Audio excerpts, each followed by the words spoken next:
Today, I have Cameron and Holly's recent trip to London and Paris, including Disneyland Paris. That's coming up on this episode 5 of 9 of WW Prep to Go.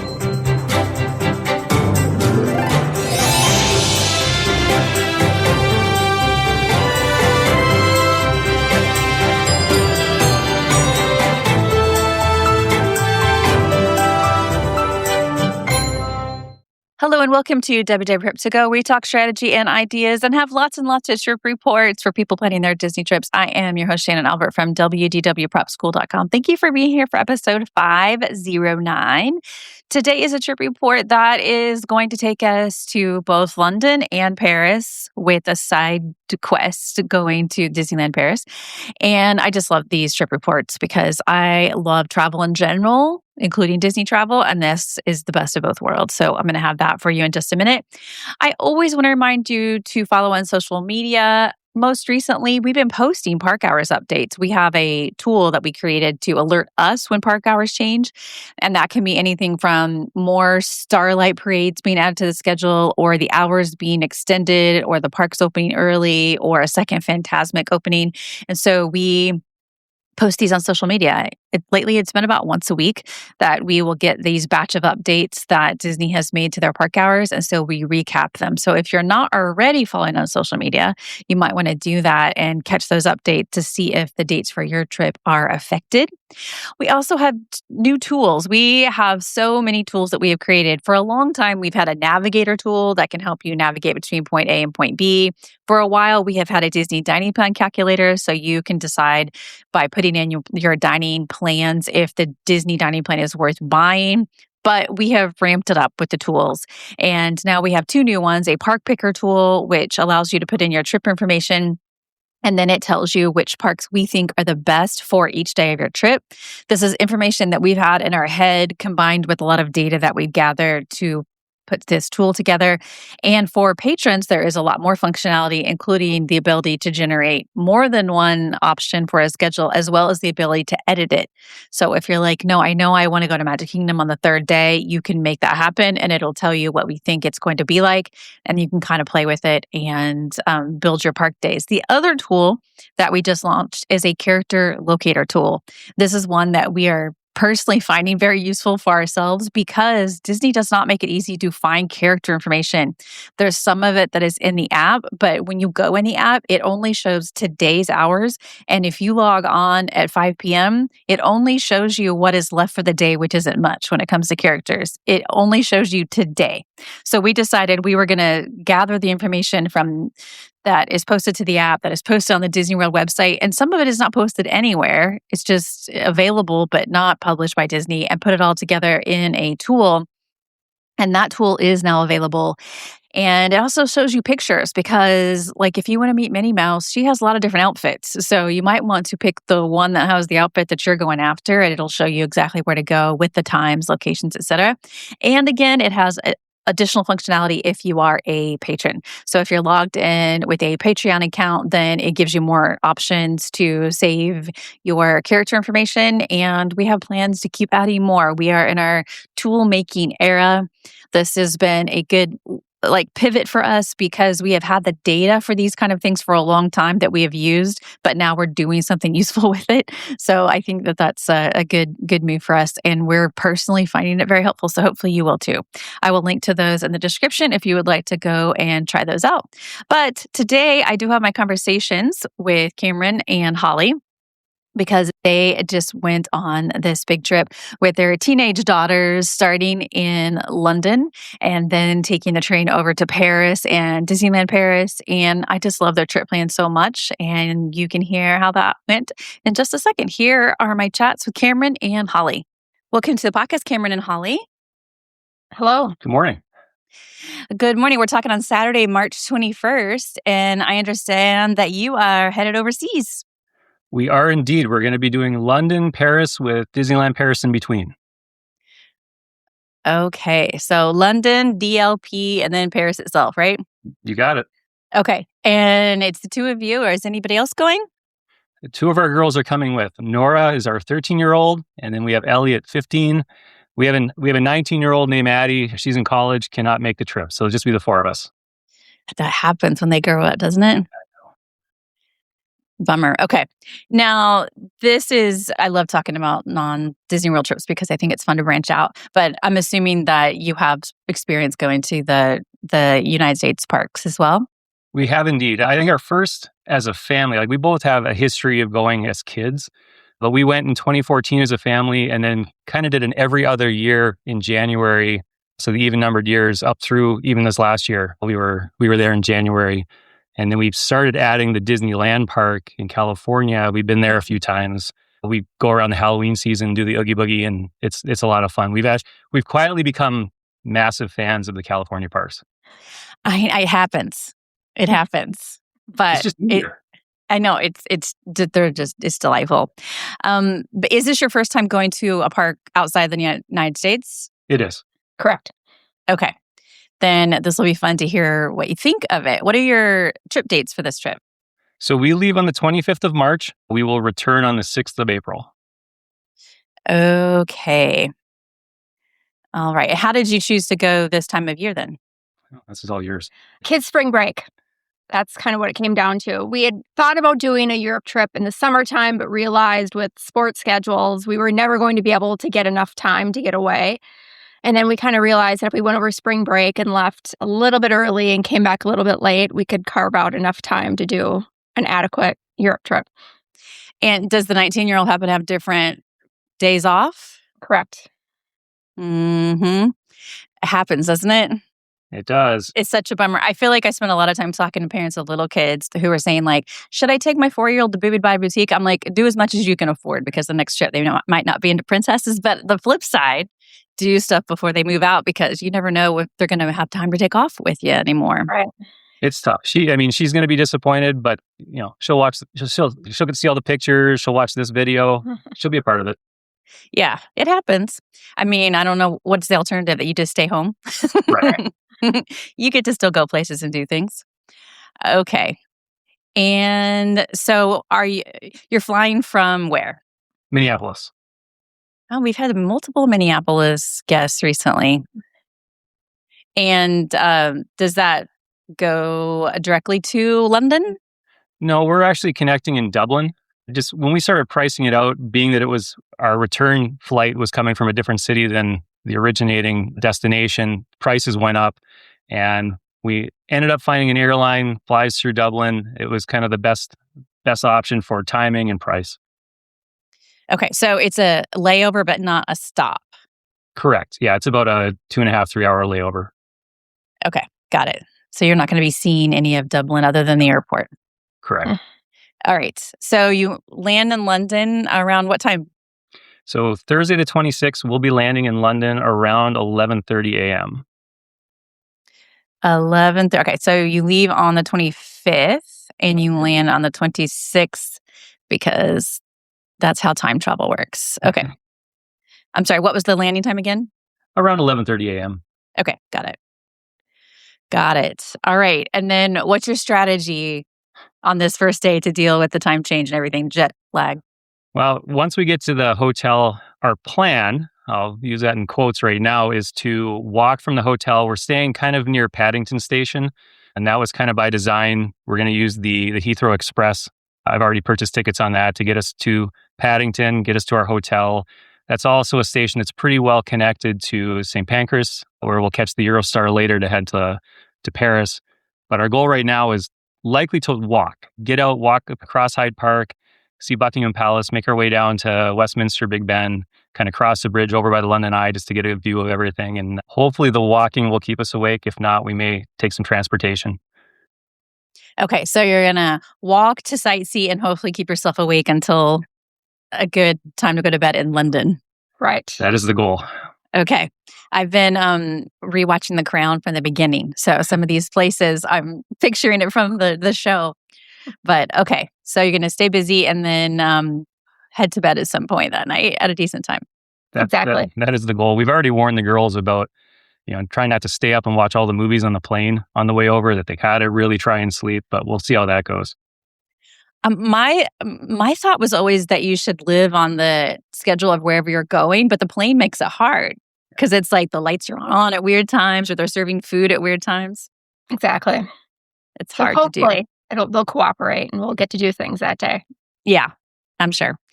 Okay, so then what are your plans on Friday, March 27th? So Friday, we are heading to the Tower of London. We have entry tickets at 9:30 in the morning. So we will likely take the tube over there. I just figured out that we narrowly dodged a bit of a bullet. They had a train workers strike scheduled for this time. They just suspended it yesterday or the day before. So we will not be impacted by that. But I've seen stories of how bad that gets. And it's one of those things that you don't think about. You just take for granted that, hey, we're going to ride the tube. And it was narrowly avoided that would not have been an option. Yeah, I feel like so much nowadays is research about who's working, where could the hiccups be, like at the airport. But I'm glad you won't be affected. The tube is pretty essential for you to get around during your trip and everybody else in London. Exactly. So we'll be starting there at the Tower of London, and then you want to take the circle? Then we just have a bunch of sites, that we want to try to knock out that day. I mean, I think it'll just depend on how everybody's feeling and what the weather is like too. We try to book like one to two things a day and then just have a loose itinerary with what things we want to check out. But yeah, the goal would be kind of cross the Tower Bridge, walk through Borough Market, maybe just walk by the Globe because the girls have been, studying some Shakespeare, across Millennium, see St. Paul Cathedral. And then we do have we have a time ticket for the Sky Garden at 4:00. And it's a free attraction, but you have to book it ahead of time. So you get a 1 hour window to enter. You're unlimited once you're in there, but we got an hour to get there. So around 4:00 is what we booked. And then hopefully some other sites afterwards. And then our goal is to go to one of the Dishoom restaurants that night, one of the Indian places. They have multiple locations. So our hope is to get to the one in Covent Garden. Otherwise, there's one in a neighboring neighborhood. Okay.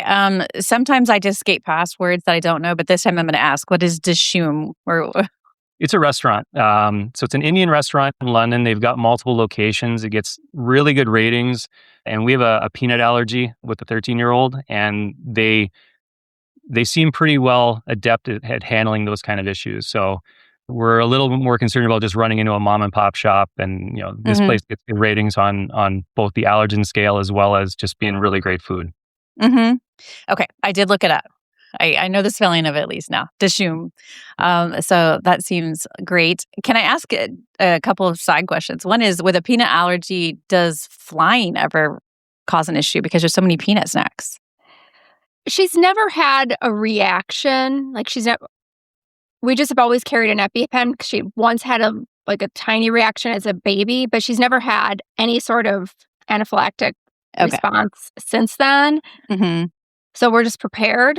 But yeah, just in case. All right. And then planning wise, I'm talking to both of you. Did you plan it together? Like research it? How does that work? So, definitely. Yeah, we've been co-planners for everything Disney since 2014. I know, listening to the podcast, I always kind of get fascinated where you have a sole parent or partner who's doing the planning, and then inevitably they get to a park and then all of a sudden the other person has opinions as to what they want to do. And we've always kind of taken somewhat of a 50-50. Holly's really good about grabbing info from everywhere and then kind of gets filtered through me to kind of crunch to see what's more useful or less useful for our trip. Okay. So your co-planners always including this time. Exactly. Okay. Did you say there was anything after dining at the Dishoom restaurant? No. Not really. We'll just see what the timing's like, see if there's sites around us that we want to check out, and then make our way back to the room. Okay. Saturday, March 28th. This one, we have a 9 a.m. ticketed entry at Westminster Abbey. The goal is to get down there again by tube, and they try and upgrade to one of the guided tours by one of their, I think they call them burgers. They do, it's like 10 pounds a person, and they'll do a quick guided tour around Westminster. I've done this tour previously. I'm the only one that's been to London, and none of us have been to Paris. So it was one of the things that I had on the list, and I really thought the girls might find it interesting. Okay. What's after that? Well, I think depending on what we do on our landing day, if what we don't get to, we'll try to fit in on this day. Either get back to Big Ben, check out Harrods, kind of walk around, and then eventually make our way to the Notting Hill neighborhood. It'll be a Saturday, so the Portobello Road Market will be happening, so maybe get over there to check that out. And then the evening, we do have a soccer game booked. We bought tickets to a women's professional game. Arsenal will be playing Tottenham Hotspur. We had booked that in advance. We knew the men were on break, so you couldn't go to a Premiership game, and those tickets are harder to come by. And when I saw that the women were playing, I thought it was a great opportunity to get to one of the big stadiums, see soccer. Our girls both play club soccer and enjoy it. The trick was when we initially booked it, the game was on Sunday afternoon, and they always flag it as times may change depending on the importance of the game. So it went from Sunday at around 2:00 to 5:30 p.m. on Saturday night. So luckily that changed before we had any hard and fast reservations elsewhere for anything else. But it'll be fun. And apparently we're going to run into a family that is on our youngest club soccer team. They're coming over for spring break and they know somebody on the team and they're going to be at the same game. Oh, what the heck? Exactly. That is a huge coincidence. I love that you were able to get tickets. How long ago did you start planning for this? Because you said when you started planning, it was one thing and then it became something else. So basically, I guess the long and short of it is ever since last spring break, we started thinking that maybe because we realized just how long it is. And if you add to the beginning and the end, you really have a lot of time to plan a larger trip. The girls were angling for Europe because they had started doing Duolingo and were learning French and kept trying to bargain. If we do this for a year, can we go to Paris? And we're like, oh yeah, sure. Yeah. You just do that and we'll see what happens. And then we started watching videos on Disneyland Paris. And of course, I'm a sucker. I saw the champagne flutes on Main Street and in front of the castle. And that kind of got us a little bit more interested. And then I went ahead in September, I believe, and booked, because we had a loose itinerary of if we go forward, this is what it looks like, which is essentially what we have. And I booked the Disneyland. So we booked the New York hotel, the Art of Marvel, and had that just kind of sitting there knowing that it was fully refundable if we decided to change our mind, but we just wanted to have that in our back pocket. And we got to about December and flights were reasonable and we just said, okay, let's do it. And then it's kind of been piecing together since then. Okay. So the initial steps were 6 months ago and then it sounds like you gradually added on. Yes. Okay. Anything after the soccer game? No. Again, it's just going to see how we feel. If we run into our friends, then maybe we'll do something with them afterwards. I'm not really sure, but we'll see how it goes. We don't want to have a lot of things that are bookending on the end of our days. So we just kind of have how we're going to feel. We've got things flagged on maps that if we're in areas and we need something or we want to go see something else, let's look at the map. Let's see what's around. Okay. Then the plan for Sunday, March 29th. Well, the first part going into that is we get to do daylight savings again. What? Europe hasn't jumped ahead yet. They jump ahead Saturday night into Sunday. So we get to do this twice. But Sunday is kind of I'll call it a flex day. The only booking we have is we have a 2:30 afternoon tea at Fortnum Mason. Our 15-year-old has fallen in love with tea and we're in London and they were driving this whole, we have to do an afternoon tea. So we did some research. Afternoon tea is not cheap in London. And we went ahead and just pulled the trigger.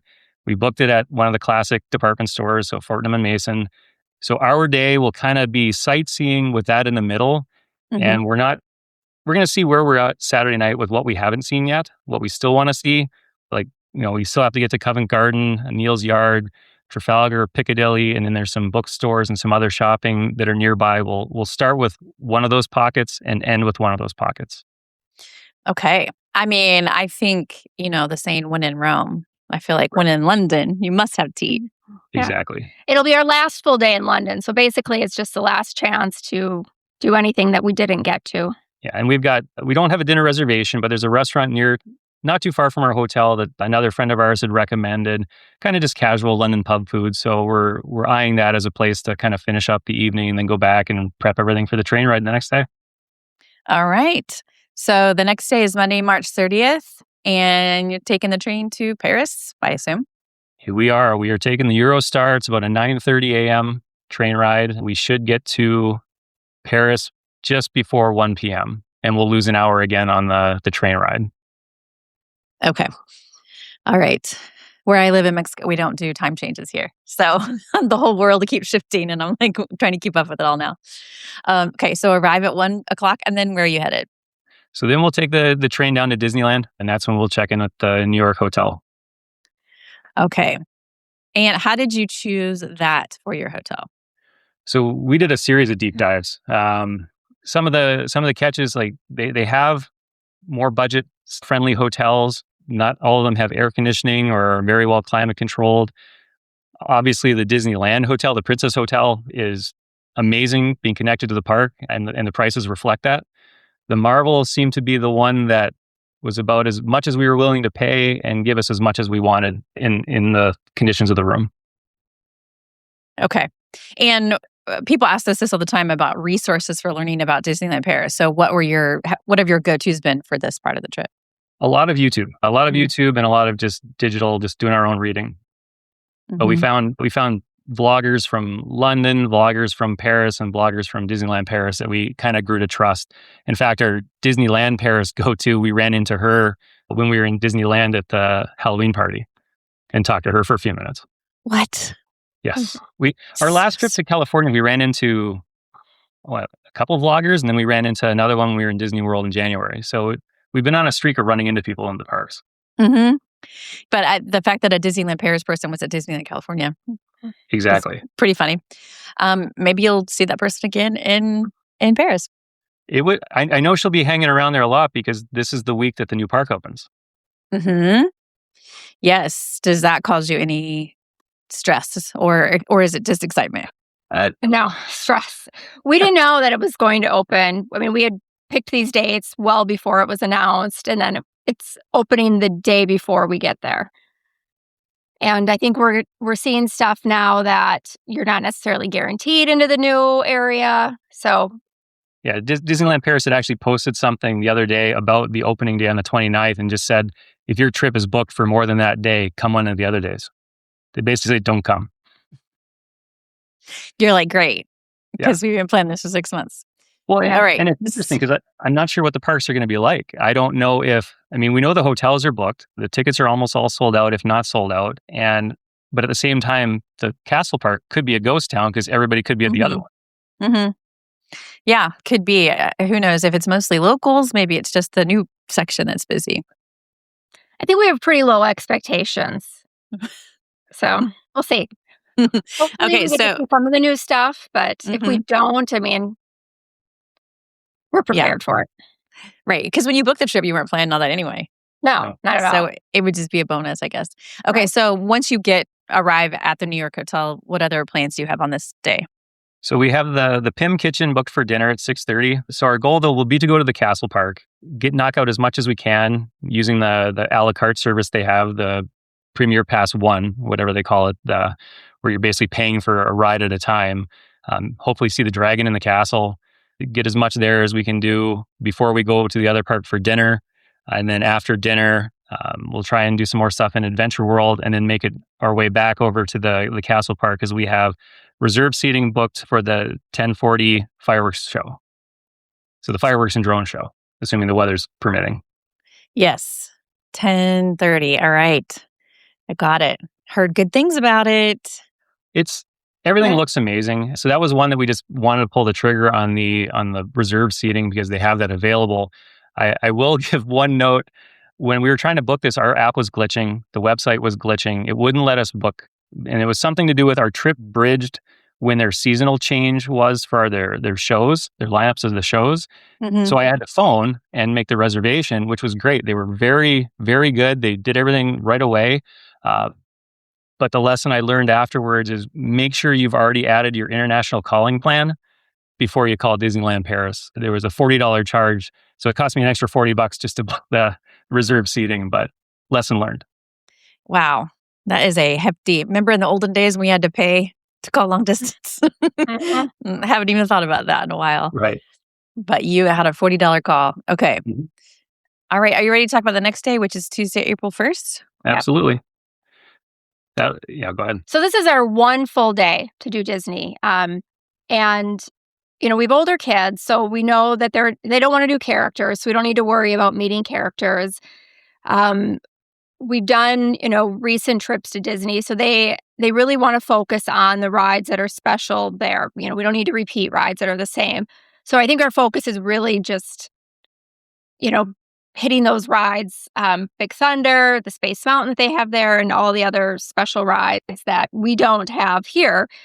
So I think our touring plan will be a bit different than a lot of people. We've heard about the shows, we looked into those, and nobody really had a strong feeling. I think it'll just really depend on what the crowds are like. If I think we've kind of low expectations on what we'll be able to do. So we're just going to kind of play it by ear and hope for the best. And we're going to rope drop it. And of course, they have an early magic and it's a full hour. So it's kind of the old days of Disney World where it's the full hour before opening. So 8:30 a.m. we'll be allowed to be in the park. 9:30 is when the park opens. So we should be able to take advantage of some of the rides. And a lot of it will depend on what we hit the night before. But yes, Big Thunder, Hyperspace Mountain, those are going to be top priority. And are you using their Premier Access on this day?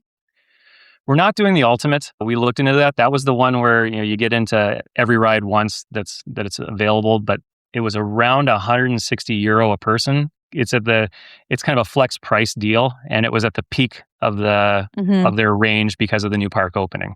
We may use the a la carte one where it's the Premier Pass 1, where a ride might give you the skip the line for €5. It could be as much as like €20. So we'll engage that if necessary, but hopefully getting there early, rope dropping, doing the extra magic time, that we'll be able to knock out as much as we can. Okay. Got it.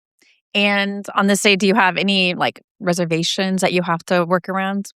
We have a dining reservation back in the Adventure World for the Bistro Chez Remy, and that's a 5:30 reservation. We know there's other restaurants, so and to be honest, we've always said if you're going to Disney for the food, you're putting yourself in a position where you can be vastly disappointed. So these are the restaurants that are, for lack of a better phrase, they're the cute ones. They're very well themed. I've actually heard, we've seen the food's actually pretty good at Pim Kitchen from most of the reviews, but this is not the foodie part of the trip. So we want the entertainment. And the Bistro Chez Remy it's pretty cute when you look and see the tours of it. I do think it is ironic that a Disney theme park in Paris is not known for their food. It just feels like it would be the best, but it's not necessarily the case. And not just not known for its food, it's got a reputation for really not having the food at all. Exactly. Yeah. But I mean, you would think, but that's not necessarily the case. Right. But you're going to pick the best of the... We don't have anything booked for the later evening, but they do have the Cascade of Lights at 10:40. So that's their new show at Adventure World. So we're going to hope to stick around and try and grab a good spot around their lake to get a view of that in the evening. All right. Okay, so Wednesday, April 2nd, I'm assuming is a departure day? April 1st. Well, that was April 1st, I thought. No, that was the 31st. Okay. You know what? I just got off by one when I was numbering it on my notes. Sure. Okay. Yeah, so that was March 31st. So let's talk about Wednesday, April 1st then. So we'll rope drop Adventure World. We'll see how that goes. We get the extra magic time, so that'll be helpful. I imagine the crowds are going to peak pretty quickly, given that that's only day 4 of the new park. We don't have anything booked, and we'll have checked out of the hotel and at some point in time make our way to Paris, but we'll try and get as many things done in that park as we can. Aim to rope drop like Crush's Coaster or something along those lines and see if we need to go back to the Castle Park to do anything there. Okay. What time do you head to Paris? So our check-in is at 6:30 p.m. So around the 4:30 range, we'll probably start making our way out of the park to get to the train into Paris. Okay. 6:30 check-in time? Is that normal or no? It's not a hotel. We booked an apartment. Okay. And it's through a different company other than Airbnb. We unfortunately went down a really deep dive on Airbnb and how they're treated in Paris and what you can end up accidentally getting, to the point where I remember one of your podcasts, somebody got in and they had windows that wouldn't close and a porta-john on the balcony. So we went through a service called Plum Guide. We'll call it a higher end Airbnb. They're more restrictive. They have more rules, but you get a range where you can pick when you're going to meet the person to let you in. And we didn't want to be rushed in Disney. We wanted to take our time. So we settled with them on 6:30 p.m. Okay. So you got to pick that time. That's nice. Yes. Mm-hmm. Okay. I'm going to have to look up Plum Guide. I know Airbnb has lots of critics. Yes. Okay. This house that you're staying in is going to give you a lot more space than the littler hotels I assume that you will have until then. It is. And we also wanted laundry and a kitchen. So with that kitchen, will you be getting groceries? Are you using it that way? we wanted the option. We'll see. Just in case. Yeah, if we find a market nearby and we're into it and we're done with restaurants, I wouldn't mind just getting some stuff and, picnicking in the living room or doing something at the apartment. Sometimes I think a kitchen's nice just for leftovers that you can heat up. Yeah, Like, sure. when the parks restaurants have like big portions and they always go, "Do you want to take it to go?" I'm like, "And do what with it?" Exactly. Put it in the beverage refrigerator and Right. I don't know. But you will have the option to do that if you want. Okay. So any other plans on this Wednesday? Well, we booked a Seine River cruise, but it's not a timed ticket. It's through a company. Basically, the ticket's good for essentially, I think, a year. And they run the same cruise about every 45 minutes. So we wanted flexibility in the evening to have something to do, but not have it be booked. So if we're into it and everything's working out, we'll wander down and we'll catch. It's about an hour and a half boat ride if we take it that night. Okay. Nice. If you don't take it this night, it sounds like you'll do a different night. Exactly. All right. Then Thursday, April 2nd. Oh, this is yours. We start with an Eiffel Tower visit at 10:30 a.m. is our time ticket. And we bought tickets with access to the second floor we were able to get. When we first tried to get tickets, they were sold out. So then we were trying to figure out options. And eventually, Cameron just kept checking and more tickets were released. We were able to get tickets to the second floor. So we'll go there. That'll be our first stop for the day. How long ago was that you were getting tickets? I don't know when this stuff gets booked. This was probably 3 weeks ago. Probably about 3 weeks. 4 weeks ago, yeah, roughly. I mean, and it was one where we were to the point where we were going to book from secondary markets, and the price difference getting them on those markets were pretty high. Mm-hmm. And when these opened up, you could get the summit, you could get the top of the Eiffel Tower was available. Price was higher. We talked to the girls. We've seen enough of the YouTube videos and read enough that a lot of people say that the second is what you really want. The top it's smaller, it's more crowded. And it's that whole thing. If you're on the Eiffel Tower, you don't get to see the Eiffel Tower. Mm-hmm. So we're going to do the second floor observation and then kind of head around that area through the Saint-Germain area. And then, I don't know, maybe find someplace to see the sunset, maybe Galerie Lafayette, something along those lines, and find a place to eat and make our way back home. All right. Sounds lovely. Okay. Friday, April 3rd then. So this is we have a book ticket for 9:30 a.m. at Saint-Chapelle. And that's about a 10-minute walk across the river from where we're staying. So that we'll start there that day. Okay. How long do you think you'll be doing that? About an hour. Probably about an hour. And then make our way to Notre Dame. You can get reserved tickets for Notre Dame. I don't believe there's a charge on it, but you can't get them until about 48 hours in advance. So we've just got a note when we're at Disney to go ahead and try and book a time. And then from there, there's a bookstore you wanted to go to, the Shakespeare. Mm-hmm. Shakespeare and Company bookstore, and then just kind of exploring different areas, a couple different neighborhoods. Yeah, the big thing will be to get into the Marais. So to head back across to the right bank and then make our way through the Marais, that neighborhood. There's a lot of parks and little free museums that we had checked out that if everybody's up for it, we're going to do those. And then I think the pinnacle for this day is the booking that you wanted to do. We booked a 5 p.m. baking class. So we're going to go to a bakery not too far from our apartment, and we'll do a small group class baking croissants. Yay. I love that. That's one thing I never think to book on trips is cooking classes, but it would make so much sense. In Paris, baking croissants. And, for the Paris part of the trip, we've got more days, we have more time so that we can do more local stuff and find some unique experience. It's not the London, with all the sites in London and the slightly tighter time frame, we're more go as far as the things we want to see. Paris, I'm hoping by then we're just kind of stretching out. Start with something in the morning, kind of relax. This gives us something in the evening, and then we'll find a place for dinner thereafter. Mm-hmm. That makes sense. It does feel more leisurely on this leg. Mm-hmm. And the parks will probably be busy too for you. Yeah. All right, then Saturday, April 4th? So this is the day we're planning to go to Montmartre and the Sacré-Cœur and see that cathedral. We're unsure if we want to start our day there yet or kind of go there more in the afternoon. So we've got a couple of plans that we're going to make a call on fairly soon. where we either start in Montmartre area, Sacre-Cœur, see the Moulin Rouge, have lunch, and then make our way to another neighborhood, or start in another neighborhood and come there, do dinner, and see Moulin Rouge lit up. There's actually like a cocktail lounge on the backside of the windmill that you can go to, that we would go for a drink just to be in that atmosphere. So we're kind of trying to debate that. And then there's another neighborhood that we might head toward, would be the other half of the day, that includes a cemetery, the Père Lachaise Cemetery. I think that's the one with Jim Morrison's buried, and it's a beautiful cemetery. We wanted to go to the catacombs, but right now they're not open yet. They've been doing some refurb on the catacombs, so this would be a substitute for that. Okay. And on this day, do you have like any kind of bookings, tickets, that kind of thing? No, we don't have anything booked that day. We're hoping to get a dinner reservation, but I think we need to narrow in exactly what our plan is. Yeah, we're going to kind of look at both those neighborhoods, find the one that we can get a reservation, a place that we all really want to go to, and then the rest of the day will fall into place based on how we're going to end it. Okay. And it's tough. It's a Saturday, and this is Easter weekend, so we're expecting it to be a little bit busier everywhere we go.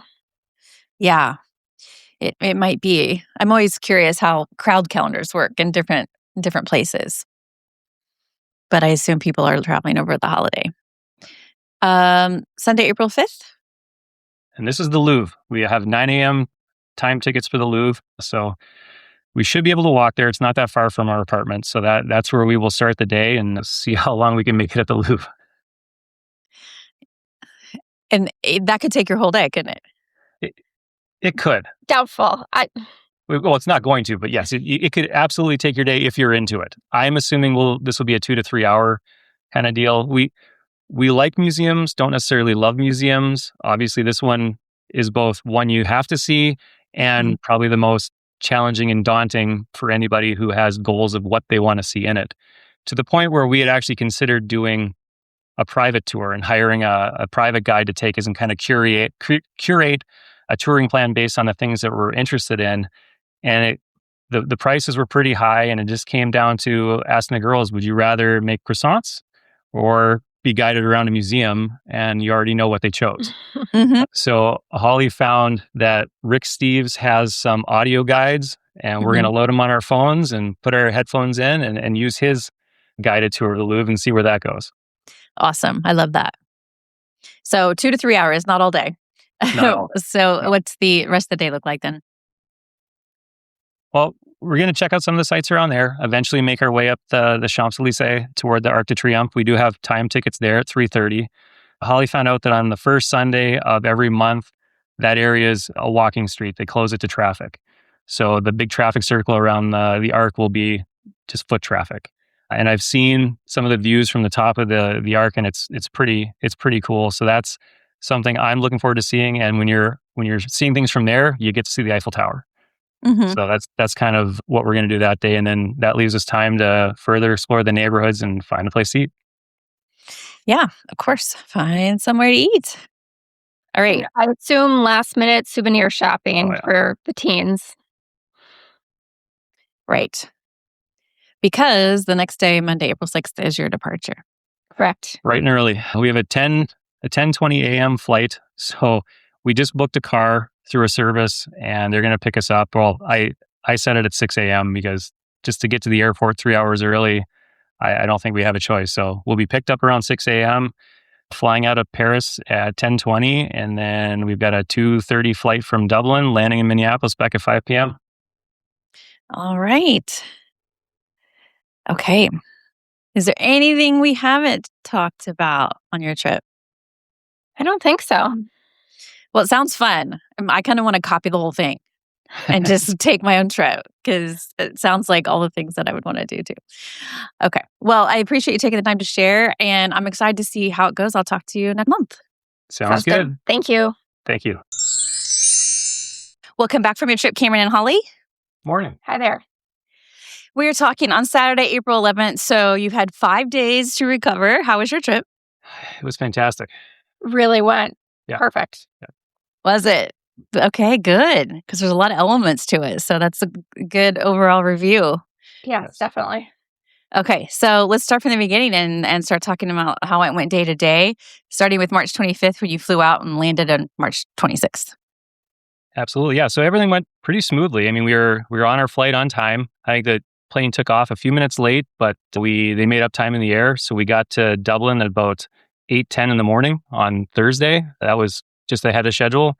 Then we were out of Dublin at 10 a.m. into London Heathrow just before 11:30. Right on time. And Right on time.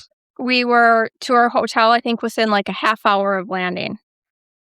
Our luggage Really? came right away. We Yeah. cut the train right away. So perfect. Great. That's a good start, especially considering how tired you probably were from all the overnight flying. You told us you were staying near Paddington Station. How was this first hotel? The hotel was great. So I had forgotten when I booked it that it was actually it was a 2-room. It was booked as 1 room, but it's a adjoining room. So it's almost kind of the way Pop Century would do the family suites. So it was really nice because we had 2 king beds. So the girls appreciated the extra space to stay away from one another. And more importantly, we had 2 bathrooms. The hotel had a restaurant. It had a cafe that was open early. So that was great for getting out for touring. The only downside to the hotel at all was the fact that it's near a hospital. So we heard ambulances all through the night. Eh. But, we were always so tired that, you crashed early. You crashed pretty easily anyways. But the Do hotel you- was a good location. Can you share the name of that hotel? So it was the Hilton London Metropole. Okay. Hilton has 2 products really close to that station. In fact, one of them is actually in Paddington Station. So a lot of people go right there. When I did my search reviews, it was a little bit more run down. So this was probably about a 10-minute walk with our luggage from the station to this one. And it was in much better condition. It was a really nice hotel. Okay, good. And you said you were going to walk nearby to keep yourselves awake this day. Yeah. I mean, the good thing was our room wasn't ready. So we were forced to have to go out. There was no bed to lay down in. Yeah. And the sun was shining. So I think we were all excited to just get outside and see what we could look at. So Yep. So we started hauling. We got through Hyde Park, went right to Buckingham Palace. Took some pictures, looked around over there, made our way down to the river, saw Big Ben, took a bunch of pictures, just kind of hung out. We were comfortable. We had seen enough over there, so we took the tube over to Harrods, the big department store. This is the girls had this one flagged because they have the Jelly Cat experience there, so they were very much eager to go ahead and knock that off their list. So we got in there and they got their Jelly Cats. Good. Success.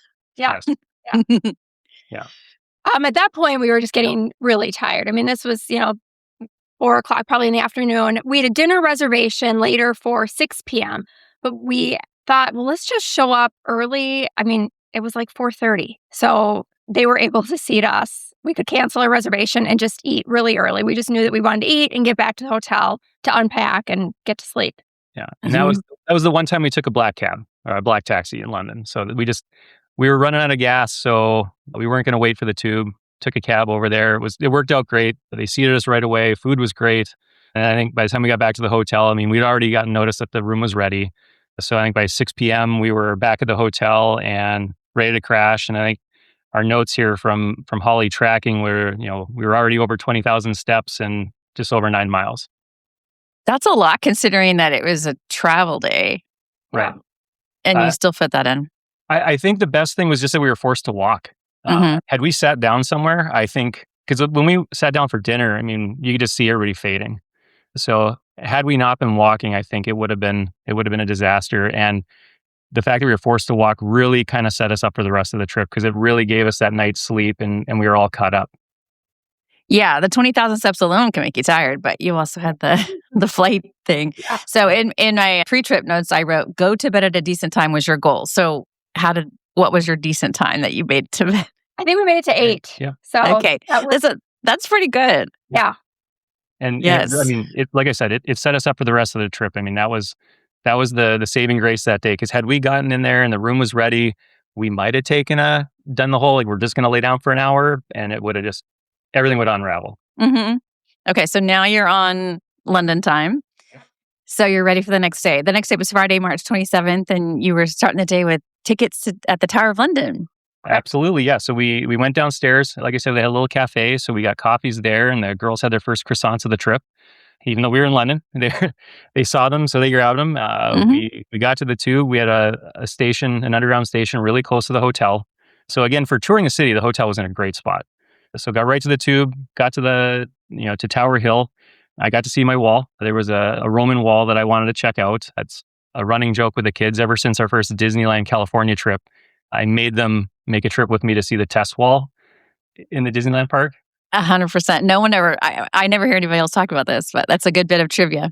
Yep. No, I love the test wall. So outside of the tube stop by Tower Hill, there's a part of the original Roman wall from when it was Londinium. So it dates back to 200. So it's right there. There's a plaque. I wanted to see it. So we checked that off the list and then got into the tower. And how was the tower? It was amazing. I've toured it before, and it was one of the two things that I was really excited to see how the girls would like it and how Holly would like it. And it really held up. Mm-hmm. We got in. There was no line for the crown jewels, so we went and saw that right away.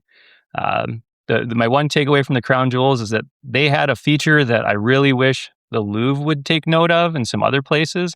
They have a moving walkway through the featured part of the crown jewels, so you can't just loiter by any one spot. It forces people to move by, and it moves slowly. It's great, but it moves you. Yeah, when we get to the Louvre, they'll be part of that report that just emphasizes that they could use that. Yes. But so we got done with the jewels, and then made it over to be the first yeoman's tour of the day at 10 a.m. and that was really, really impressive. They did such a good job. The Beefeater tour. And I think the kids really enjoyed hearing the stories, and she did a great job.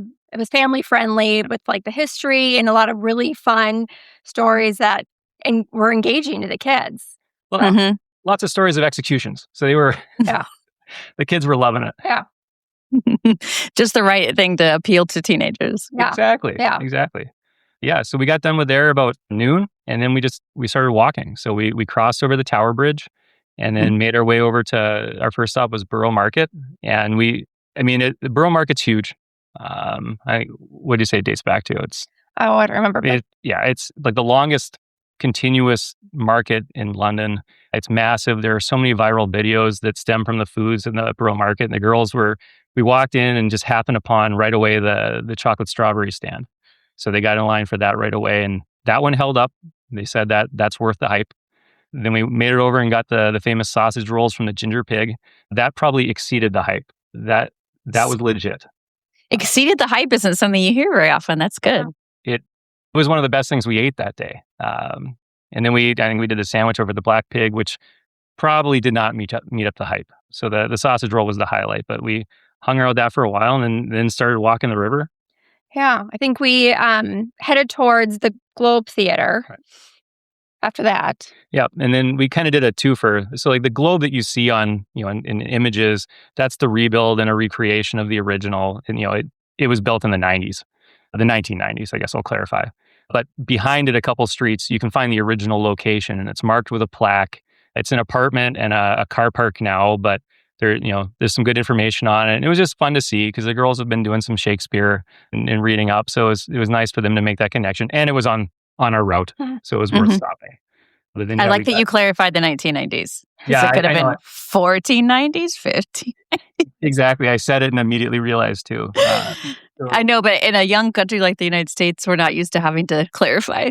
Yeah, exactly. Well, that's what we kept pointing out to the kids, the years, this is old stuff. This isn't so old. This is really old stuff. And that plays in at the Louvre where we had to tell them how to figure out the math when something's dated BC, and just how long ago that was and how you do the math on the years. It's they see the year and just assume it's AD, but no, you got to add on to that. So that comes into play later. You have to add approximately 2026 to that. Yeah, exactly. Yeah, exactly. So by now we're in London weather. It's raining on and off. Not too bad. It was just all heavy misting kind of stuff, but. Made it over to Millennium Bridge and crossed that. Went over, took some pictures over at St. Paul's. And I think due to the weather, we decided to kind of duck in and take a break. So we went to the Blackfriars pub. So not necessarily a historical pub, but it's in a historical building. Used to be a monastery. It's gorgeous inside. They've got the fresco paintings, and it's just everything's really it's really nice. And it was just good to sit and be out of the weather for a little bit. Mm-hmm.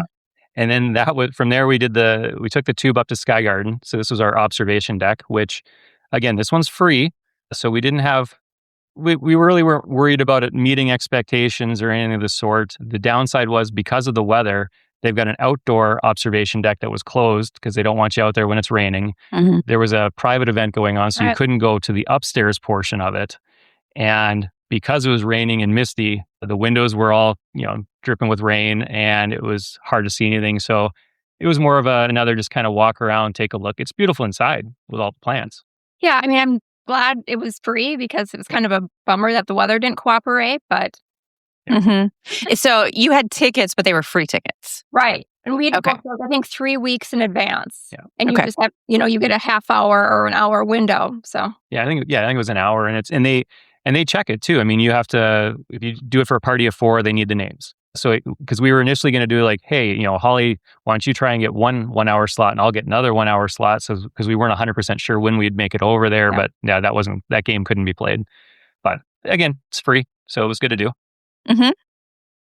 From there, we kind of made it over to Leadenhall Market. That's the area that filmed part of the Diagon Alley scenes in Harry Potter. It Mhm. was really cute for a few minutes. There wasn't a lot. There wasn't a lot of there. A couple Mhm. restaurants, yeah. nothing great for shops. I mean, but a historical market, and it was beautiful. It's great for a couple of photos. But again, sun wasn't out, so it gave you shelter from the drizzle. Have you been to the Diagon Alley that's at Universal? No, we've Okay. never done Universal. We always talk about it, and then we just start planning something for Orlando, and it's like, well, let's just go to Disney.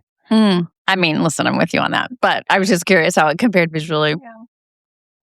Yeah, no, didn't do that. But I mean, we got, we saw Leadenhall, we saw the Millennium Bridge, and then later we'll see the platform, 9 3/4. So it's, they got a little bit of Harry Potter, but I think Holly pointed out at one point that, the girls are kind of aged out of, like they had their Harry Potter age and they're past it a little bit now. Mhm. Yeah, I really think it's millennials that keep it with them into adulthood, not so much the younger generations. Exactly. You had dinner at a Dishoom restaurant that night? Yep, that was the plan. We took the tube over to the location we intended to hit, which is in the Covent Garden location. When we got there, I think the line they were estimating about like 45 minutes to an hour.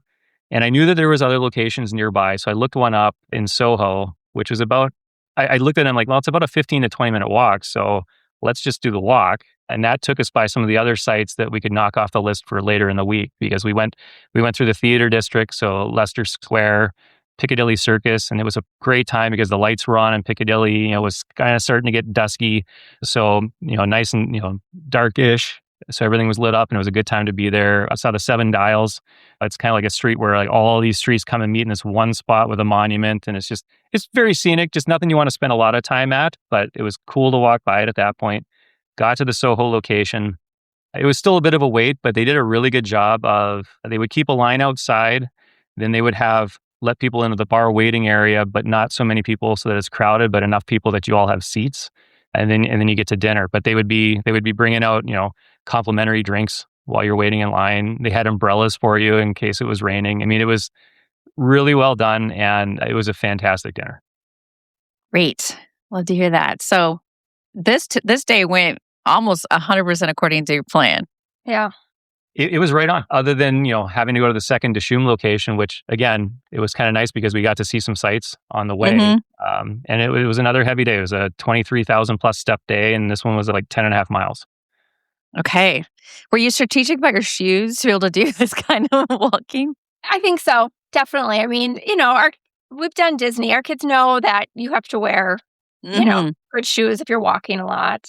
So Good ones. Yeah, for that's a long way. And you're doing it multiple days in a row. right. Yeah. Okay. The next day was Saturday, March 28th, starting the day with Westminster Abbey tickets. Absolutely. Yeah. So again, downstairs, quick pastry and coffee at the cafe. And we were at Westminster right on time, maybe a few minutes early. They did not, we were hoping to do the add-on tour. They did not have that available, but they did have a free audio tour, which really worked out. It was, it kind of had it staged where you'd get to a certain area and there would be a plaque that says, start number 3 or start chapter 4. And that's So I have a question about the add-on tour. So you bought the tickets ahead of time, but the add-on tour was something you had to ask for when you got there? So they have vergers, so basically retired employees of the Abbey that will take you on tours, and it's like a 10-pound extra, but you can't book that online, and it's not Okay. always available. So when we got there, they said, "Yeah, we're not going to have any tours today." Okay. So we just went and got the audio, and it worked out. I mean, this was the second of the tours that I've done before that I was excited for the girls to see. And again, it's kind of that mix of morbid and historical. I mean, there are 3,300 people buried there in the Abbey. 17 of those are monarchs. So they get to see this, they get to learn the history, and then they get to see names that they know, like Charles Darwin, Isaac Newton, it was Stephen Hawking. I mean, like names that they recognize, and you get to stand there and realize that they're there. And there were some interesting stories. That was, a child of a monarch, and, the child was returned to their homeland, but they kept the heart, and the heart was embalmed, and it's in this, like a brass cup or something on one of the areas, and the kids are just kind of like nodding, like, okay, that's creepy and cool. So creepy. Yeah. What an interesting way to learn. Oh, absolutely. So yeah, we were there until about 10:30. We were done with the tour, and it was a good time to get out of there. And then because we had knocked off some other things, we went straight to Notting Hill and just basically spent a good portion of the day wandering that neighborhood, and got to do your bookstore. Oh yeah, we went to Notting Hill Bookstore, for anybody who's seen the movie Notting Hill with Hugh Grant and Julia Roberts. We waited in line. It's a teeny tiny bookstore, so they let a couple people in at a time, and bought a couple books there. And then because it was Saturday, the Portobello Market was happening, which is just a street market outside. So we kind of walked up the street where the street market was and checked that out, which was neat to see. Yeah. And then just kind of explored that area, which was so cute. And it was just kind of fun to just kind of have a slower day checking out that neighborhood. And the market's huge. I mean, it's got to be a couple miles long just down that street. And then with the bookstore, I mean, the books they bought, they stamped them with the store stamp on the inside of the book. So we had a bunch of books purchased. So those had to be divided among suitcases for the wait later. Yeah, what a great souvenir, though. Yeah. Oh, yep. Yeah, it was really cool. Yeah, and then we needed to get back to the hotel because that was the day we had the soccer game. So we ended up doing a double-decker bus, just used the public transit, and that was kind of fun. Got to go upstairs in the bus and took that back. It was like right by in front of the hotel. So it was a great route. Kind of worked out. Nice. I don't think I realized that those were public transport. Yep. Well, there's so many tourist double-decker buses. Yeah, that's what I was thinking. Yeah. So we got back to the hotel, and then we just kind of changed and got ready to head back out for the soccer game. I mean, again, it was a lot colder than we had expected it to be. We had checked the weather before we left, and it was just a lot colder. I mean, we're from Minnesota, so we're used to cold weather. We go to Disney in January. We often have cold weather for that, but we just weren't prepared for quite how cold it was in London. How cold are we talking? I mean, the feels like was probably upper 40s, maybe like a low 50. Yeah, it definitely got lower than that, though, when the sun would go down. And with the drizzle, it was a humid cold. Which cuts right through you. Yeah. And that's what it felt like. And it was just the fact that we weren't bringing clothes that were ready for that kind of weather. I mean, but for a few outfits. Right. And this was also a trend throughout the trip because, yes, when we looked at the forecast, both for London and Paris going forward, we packed shorts for the end of the trip and lighter weight tops, and that just never happened. That it was kind of the joke about forecasts where the meteorologists always have, like on a 10-day, that last day is always like, 75, and it just never really happens. And that was kind of a theme of the trip as it went. Did you have to go buy more clothes, do laundry? How do you handle that? Well, I mean, the girls were clothes shopping anyway. So, we had hit, I don't know if they hit the Brandy store yet, but they acquired sweatshirts as we went. But we had packed things, hats and mitts and stuff, or hats and gloves for, if we encountered colder weather. So this was one where we were kind of getting ready for it because we knew we were going to a game. So, we got back, cleaned up at the hotel. We were taking the tube to the station. We had to transfer at King's Cross, so we kind of did a detour to go find the 9 3/4 platform. And they have the actual platform, and then they have where they've got the photo spot. So we found the photo spot, and our intention was to get in line for it, but the line was long and it was not moving. And they were doing, I'll call them magic shots, but the photographer, they had professional photographers taking pictures, and they had people posing with wands, and we just really wanted to see it more than anything else. So we took a picture from a distance when people cleared out, and then made the train up to the soccer game. How was the soccer game? It was fantastic. The scene and the vibe and just the crowd. I mean, that stadium probably holds around 65,000, and I bet they were pushing 50,000 for the game. And this is a women's professional game. So it was The energy was amazing. The value for what we paid to be in there, because it wasn't a men's game. It was just a lot of fun. I think the highlights, included halftime for snacks. We got meat pies in the concourse, which again, I did that years ago. And it's one of those things where we need those at sporting events in the States, like a cold baseball game or a football game in the fall. Those little portable meat pies are just, it's perfect. Yeah, you don't find that in the States, do you? Yeah, it was fun. And then there was another family that we knew at the game. So after the game, we were able to meet up with them and hang out for a little bit. Yeah, they all took pictures together and sent them to their coaches. So, it was cute. It was good to see friends. And then from there, we decided we had already done Harrods, but we hadn't done it at night. And if you haven't seen Harrods at night, it's lit up like it's Christmas all the time. They've got white lights that line the stores. So it was kind of a little out of our way, but we took the tube there, popped up into the surface and went and took some pictures and saw Harrods at night, and everybody thought it was worth seeing. So did that, made it back to the hotel. And I think that was a 22,000 step day and just over 10 miles. Another busy day. Lovely though. Yeah. Oh yeah. That's great.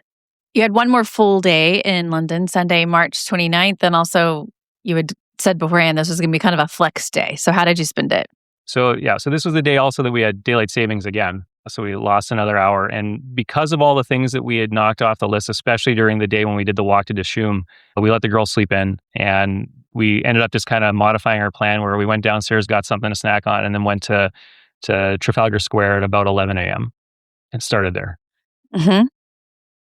How was that? We hit up some souvenir shopping. Mm-hmm. And I guess the other thing we had was that because it was a Sunday, we knew a lot of the stores didn't open until later. Right. So we were kind of limited at what we could do. This was the day we had booked an afternoon tea at the Fortnum Mason department store. Mm-hmm. That was scheduled for 12:30. We got there probably just around or just before noon, and they had opened, so we could kind of walk around the department store and check it out, which was really cool to see. Yeah, and we thought we could get some shopping done ahead of time, but that was when we learned that on Sundays they can't do commerce until noon. So they let you in the store before noon, and all we saw were giant lines for all the registers, but it was because they can't start taking money until noon. Interesting. They can open but not ring you up. Yep. But we sat down for tea right at 12:30, and we were there through about 2:00. And again, it was one of the add-on experiences that we had for the trip, but it was very enjoyable. Our neat. 15-year-old tea lover was just in heaven. The girls tried some different sandwiches that they would never have. They loved the desserts. Mm-hmm. And it was just a really neat experience and just very, very part of the culture. And that wasn't an inexpensive experience, right? It was expensive. Okay, so do you think it was worth the ticket price? Yes and no. So it's one of those things where when we were doing the deep dive on it, you could find places that do a tea for as little as, 15, 20 pound per person. So around like $30 US, but it may not be the full experience. And I think we kind of settled on the fact that these traditional department stores that have their own restaurants, these are, that or the classic hotels are your more quintessential. So if we're going to do it one time, we'll do it at a place where you have the whole experience. And if we were to ever go back and do something like that, we might find one of those quirkier spots where it's cheaper. Mm-hmm. Okay. And how did you spend the rest of the day? Because this was 2 p.m. by the time you finished that up? Yeah. Lots of shopping. Yeah, there were a couple bookstores nearby that we wanted to check out. There was Hatchard's bookstore, which is the oldest bookshop in the UK, and also like the official bookseller to the royal household. So that was neat to see. And then there was another bookstore, Waterstones, which is the largest bookshop in Europe. So we kind of walked through those, bought a couple souvenirs.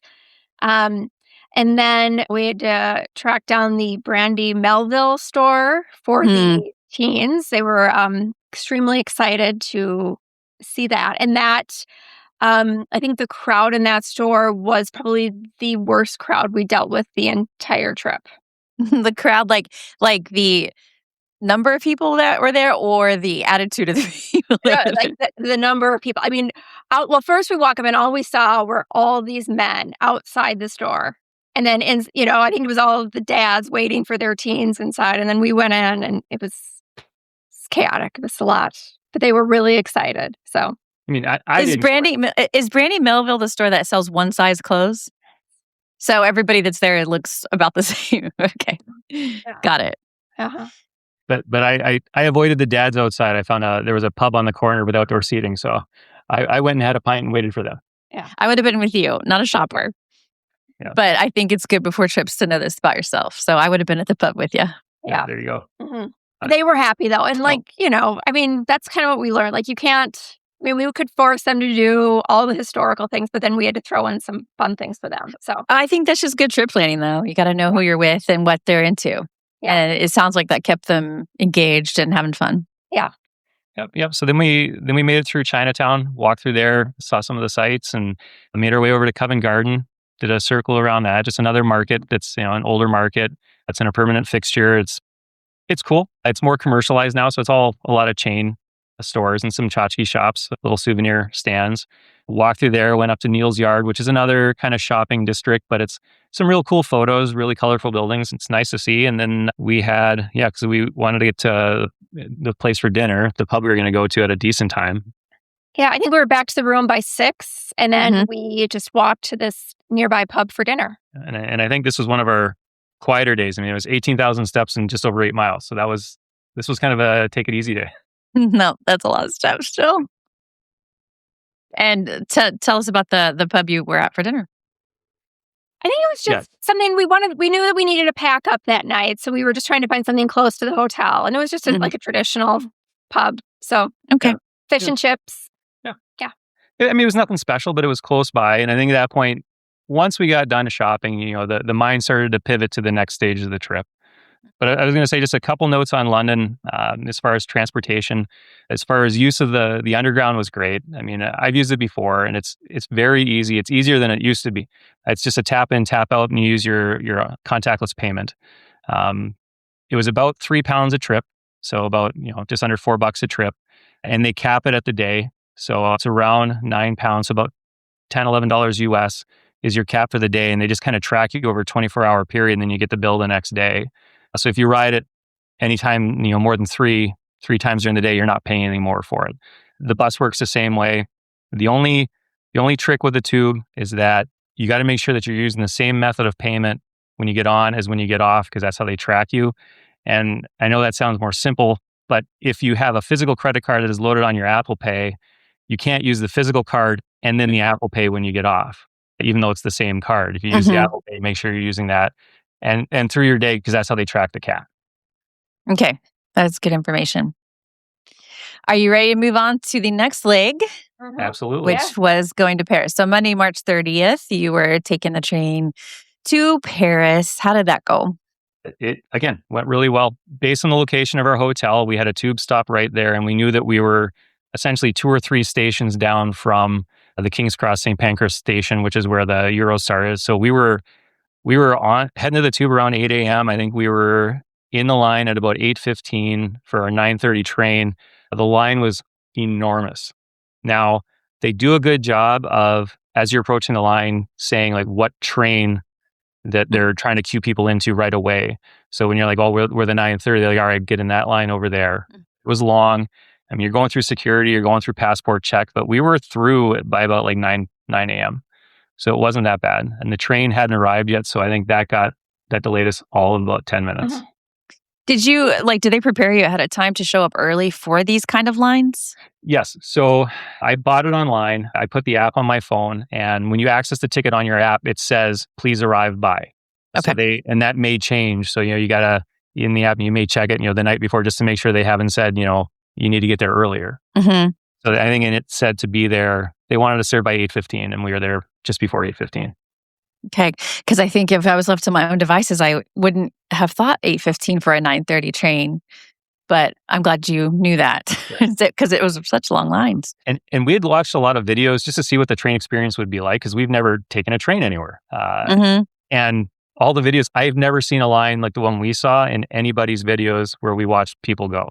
Now, again, we were doing 9:30 on a Monday morning. So you've got that mix of probably the tail end of business travel and the vacation travel where people want to get somewhere at a decent time. And price-wise, if we'd have taken an earlier train, it would have been more expensive. It would have been less expensive later in the day, but we wanted to get there. So, okay. So once you hopped on, you were on the train for a few hours, right? Yep. And well, yeah, it's 2-hour train ride, but we lose an hour. Right, that's right. Yeah, France is another time zone, but it was really smooth because it was 4 of us, and because we booked early enough. We actually had where we had 2 seats facing 2 seats with a table in between, so that really made it comfortable. And I mean, it was smooth. It was very enjoyable, and we were there. I had a note. This looks like 1:15 that we were rolling into Paris at Gare du Nord station. And then you had another train to catch. Yeah, a couple of them. So yeah, we take the RER from the train station down to one of the main hub stops, and then you switch to a different RER that takes you up to Disney. So that was about, I think we rolled into the Disney station at 2:30. Okay. And then were you able to go to your hotel to get checked in? Yeah, it was about we walked from the train station to the hotel. It was about a 10-minute walk. So totally easy to do. We're hauling all of our luggage, but we got to our hotel and our room was ready, which was great. So we were able to go right up to the hotel room and do a quick unpack. And then we were headed to the park by 3:30. Pretty quick turnaround. It was. Yeah. And we went to the Disneyland park, so the Castle Park first. And I mean, it was impressive. I mean, all the approach when you come up and they've got the Disneyland Hotel, the Princess Hotel that you actually pass through to get to the park. I mean, from the moment you set your eyes on that and the gardening around it, it was easily that and entering to easily the most beautiful of the Disney parks we've seen. It has that reputation. Yeah. It lives up and exceeds. And the sun had popped out for the half hour that we were walking in. So that was really neat to see too. Yep. So we got in. We went to Phantom Manor first. So their haunted mansion, and that was a walk on.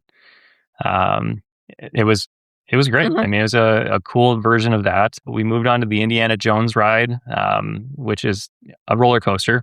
From what I understand, it's Disney's first with a loop. The first park that had, or the first ride that they had at any park that had a loop. It's one that a lot of people had prepped us for, as far as it really rattles you around. It's painful, and maybe we had the bar pretty low. I thought it was way more enjoyable than that, and it didn't hurt. Good. Maybe people prepping you helped. Yeah. And then we did Pirates of the Caribbean. Yeah, that was really fun. The girls thought that was one of their top rides too, because it was different enough. So they just thought that was really cool to see. I love the comparisons. Yeah. And it's because, it takes you up, and it has different scenes where when you go through the fight scenes where they're attacking the fortress, there you start up where you actually are on the other side of the wall, where they're defending the fortress, and you're almost on the second level of it. And that sets you up for one of the first drops. So it's just a different perspective of the ride. And it was really kind of cool. And the girls really liked that one. But then from there, we went back to the castle because we were starting to eye up our dinner reservation. But we went and saw the dragon under the castle. And again, one of those things that all the castles need a dragon underneath. It's so cool. Yeah, it was really neat. It had just woken up too, and we walked in. So it was just, it was breathing fire, and it was really cool. Yeah. One of those things that makes Disneyland Paris so special. Yeah. Well, that, and then the next thing we did was we went to get the champagne from the champagne cart on Main Street. So can't do that here. That was really neat. And we kind of got lucky because, we got the cups that we had seen in all the videos were the ones that we got. The kind of cylindrical, like the plastic cup where it's almost the glass is within the plastic. And in the last few days, they've changed. They've got a different champagne flute now, and I don't know. It wasn't the one that we had been eyeing and had an image of when we were approaching. So we got the one that we hoped we would get, and now they've got something different. Did you head to dinner at some point around this time? Champagne, and then we headed. We crossed over to Disney Adventure World. So we entered in there. That was about 6:00. We had a little bit of time before our dinner. So the first ride we went to was Avengers Assemble Flight Force, which is in their It's in the Marvel campus. Right? Yeah, the Avengers campus, which looks very similar to Avengers campus at Disneyland. Just small. Even the sign is just a smaller. It's the exact same scene, but just smaller. And this ride is basically the rock and roller coaster. The Avengers campus at California Adventure feels small. So this being smaller is interesting. Yeah. Yeah, this is a strange park. When you see what was originally there, and I mean, Avengers Campus was added, not that long ago as well. And there's not much there. I mean, when we see what they added on is what was needed. But when you get to the edge of where the old park was and where they added on to, and look back and realize that was it. I mean, it was hard to fathom how that was actually a park. Yeah, Flight Force was great. We thought it was fun. We're big fans of rock and roller coasters, so it was fun to get to do that ride. And then after that, we had a dinner reservation at Pim Kitchen. And in Paris, it's a buffet. So we checked in for that. And it took a long, long time. I mean, generally... A buffet or the check-in? We got seated right away. Like, our reservation was at 6:30. We didn't leave until 8 p.m., which is a long time for a buffet. What took so long? So you were supposed to wait at your table until they come and get a drink order, and that just took forever. So it was just waiting on staff for somebody to finally come. And then when we were wrapping up and wanted the check, it was just hard to get them to come over and actually bring the check so we could pay. So there was a lot of just sitting around, tapping the table, waiting to get out. And I had asked for the check too. So it wasn't like we were just sitting there not making eye contact or anything. They just took a while. So that was just a long seating. And we were freezing. It was really cold. So, I mean, we would have ordered like more coffee or hot chocolate, but nobody came. And so finally at 8 o'clock, we were able to leave. And then we went and did Tower of Terror. So that was really fun to do, a little bit different. And I think the kids said they liked the Paris one better than other versions they've done before. So that was fun. It was fun. I was going to say, one note on the dinner is the food was better than I thought it was going to be. Yeah. We had a very low bar for the food at Disneyland, and the buffet was really well done in the sense that everybody could find something. And it was probably perfect for us that day because we were kind of tired and getting kind of hangry, and everybody had something that they enjoyed there. Mm-hmm. So that kind of hit. It's just the length of time. It was just too much.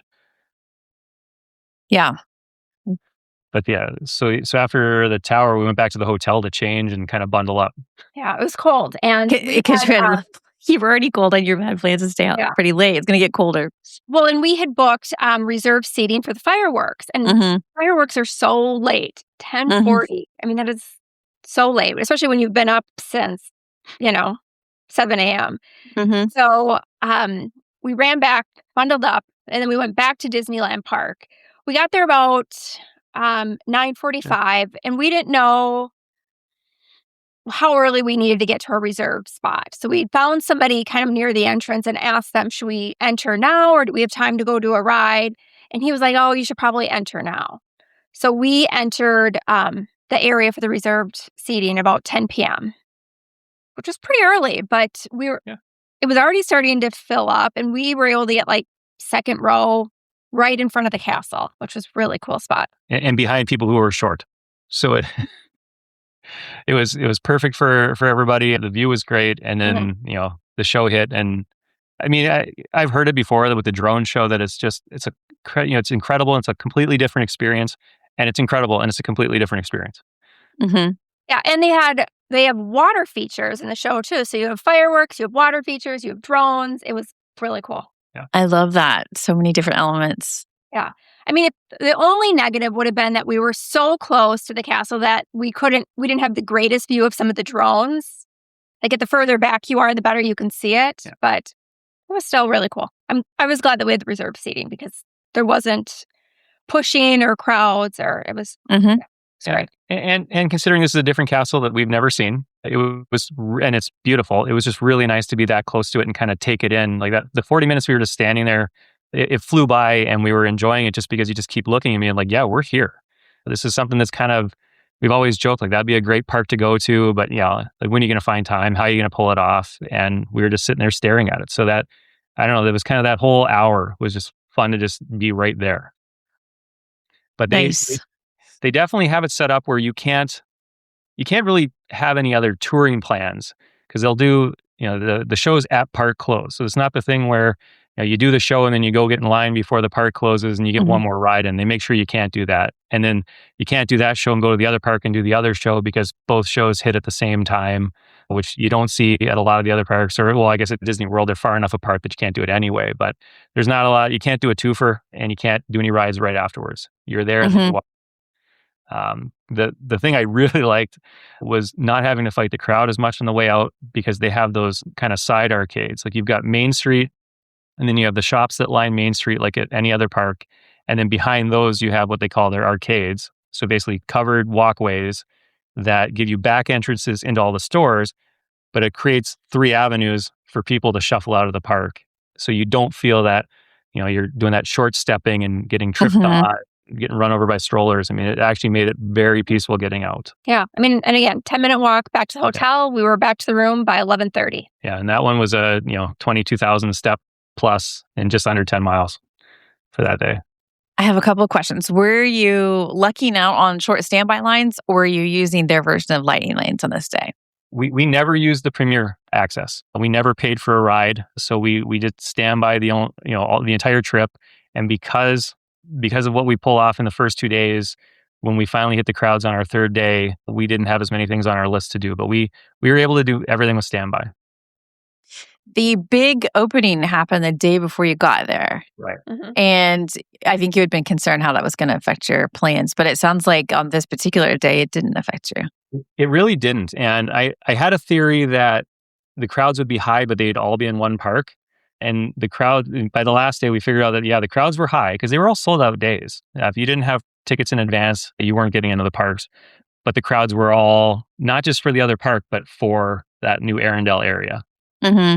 So we hit that later. Yeah. And so this day, we didn't even try to go anywhere near Frozen Land. So we just kind of knocked some other things out, and just kind of the app, just checking wait times in the app, and, trying to decide what rides to go knock off. Yep. So we were hotel by 11:30 and prepping for the next day because we were going to rope drop because we had the extra hour. Yeah. I saw the rope drop in your plans, and I was like, okay, late to bed rope drop.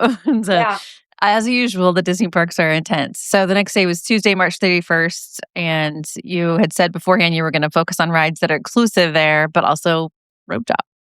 Yeah, and we were there. We left the hotel about 7:45 in the morning, and we were first in line. Yeah, we didn't know what to expect. I mean, it was hard because the new Frozen stuff had opened so recently. We didn't really know how bad crowd. I don't know. We didn't know what to expect. So we got there and we're like, oh, we're the first people in line. I mean, the line really built quickly after we were there. Yeah. So the early hour starts at 8:30. We tapped in at 8:29, and we just went straight to Big Thunder Mountain. Kids decided that was what they really wanted to do first because it's different there. And it was so much fun. I think that they said that was their favorite ride. Big Thunder. It may have been all of our favorite rides. So the ride, it takes place on an island. You start off on the mainland. So your first portion of the train ride is going the tunnel underneath to reach the island where the ride's at, and goes from there. But it's longer than our Big Thunders. It's faster than our Big Thunders. They loved it, and we got off and got right back in line, did it again. Nice. I love that.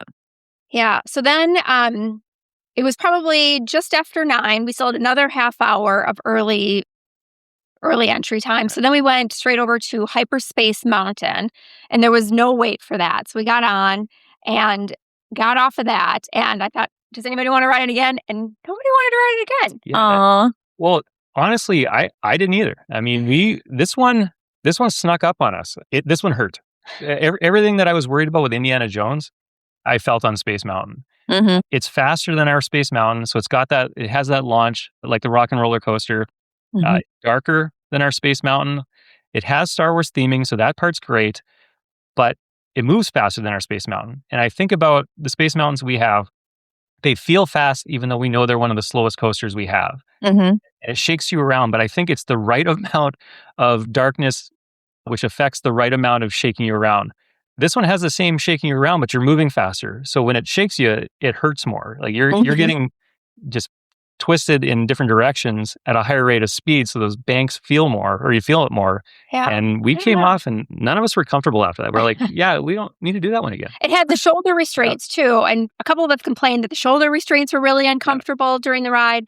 So we thought it was fine, but we were like, no, let's go do something else. So then we just walked over and did the Buzz Lightyear laser blast.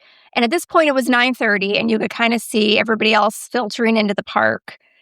So we did Buzz, and I don't think we had to wait too long for that one. No, and that was kind of the metric on that, is we could see the mass of people coming in from tapping in to the main entry or the main opening time of the park. So we wanted to get something that we could get in line in before that crowd started to populate. So we needed something close, and that was Buzz. Yep. And it's very similar to ours. I mean, other than it's in French, but it was fun. Yeah, it's never one of our tops at the other parks anyhow. We're more of a Midway Mania type of family. We like that more than the Buzz Lightyear, but I know people like that one. It's newly refurbished, so got to check it out next time at Disney World. Yep. So from there we went and they have several like kind of entertaining like walkthroughs. So we did the Nautilus walkthrough, so kind of the 20,000 Leagues Under the Sea theme, that very Jules Verne, and it was cute. I mean, just something fun to do. Yeah. And then after that, again, it's a cold morning, so we stopped and got a crepe and a biscuit grogu to snack on, and then we got some hot chocolates and coffees and tried to warm up, and then we headed to It's a Small World, which was really cute. That's usually one that we tend to skip at the other parks, but we thought, okay, let's check it out. And it was cute. Yeah, I think honestly it might be, we all enjoyed it. We were surprised that we would enjoy it. It was because it was kind of that like, okay, we're going to do that one now. It had the feel of the California version where you're starting outside, but better production like the one in Florida. And all in all, I think it's easily, for me, it's the best of the three that we've done. Nice. And then after that, we went to Alice's Curious Labyrinth, which was really cool. It's sort of just a maze that you checked out. It took us about 20 minutes to get through that, and it was fun. Yeah. And then you guys did the teacups, right? Oh, yeah. After that, we went straight on to the teacups. I think we just had to wait a couple minutes and did that one. And that one was cute. Probably not as cute as Disneyland California, but still better than Disney World. Yeah. Yeah. Yeah, and I don't do those. I just take the pictures for that one. I don't like the heavy spinning ride, so I stand on the side and get the official photos. And yeah, all parents should know that you have to be 7 and up to ride alone. So send the kids on the teacups. Yeah, so then we did their version of the Storybook boat ride. I can't remember what they had. You've got the name written down. I can't say it in French, but it was actually really cute. It was we'd kind of debated, should we do this? And the kids were like, yeah, let's go do it. Yeah. So similar to the Storybook fairy tales in California, but we liked this one better. It was really cute. And it was put together better, even from the way you board the boats. They've got a system of boarding the boats where it's kind of an automated, where you're getting on as the boats come in. It's not that California, like, all right, everybody, like, take your time. We got to balance the boat out. Yeah. But it was actually surprisingly enjoyable. We had very low expectations, kind of like Small World, and came off of it going, yeah, that one's better. At that point, it was starting to feel a little bit more crowded in the park. And it was about 11:30. We're like, well, let's go get something to eat early. So we went over to Pizzeria Bellanote because they have Mickey-shaped pizzas. And at this point, it was 11:30. So Cameron got in line for the pizza, and we noticed the crowds out front lining up for the parade. I think the parade was going to be starting right over in that corner. So while he was getting in line for the food, I was looking for a table. The girls were able to find a spot to watch the parade go by. So it was actually perfect timing because we're indifferent on the parade.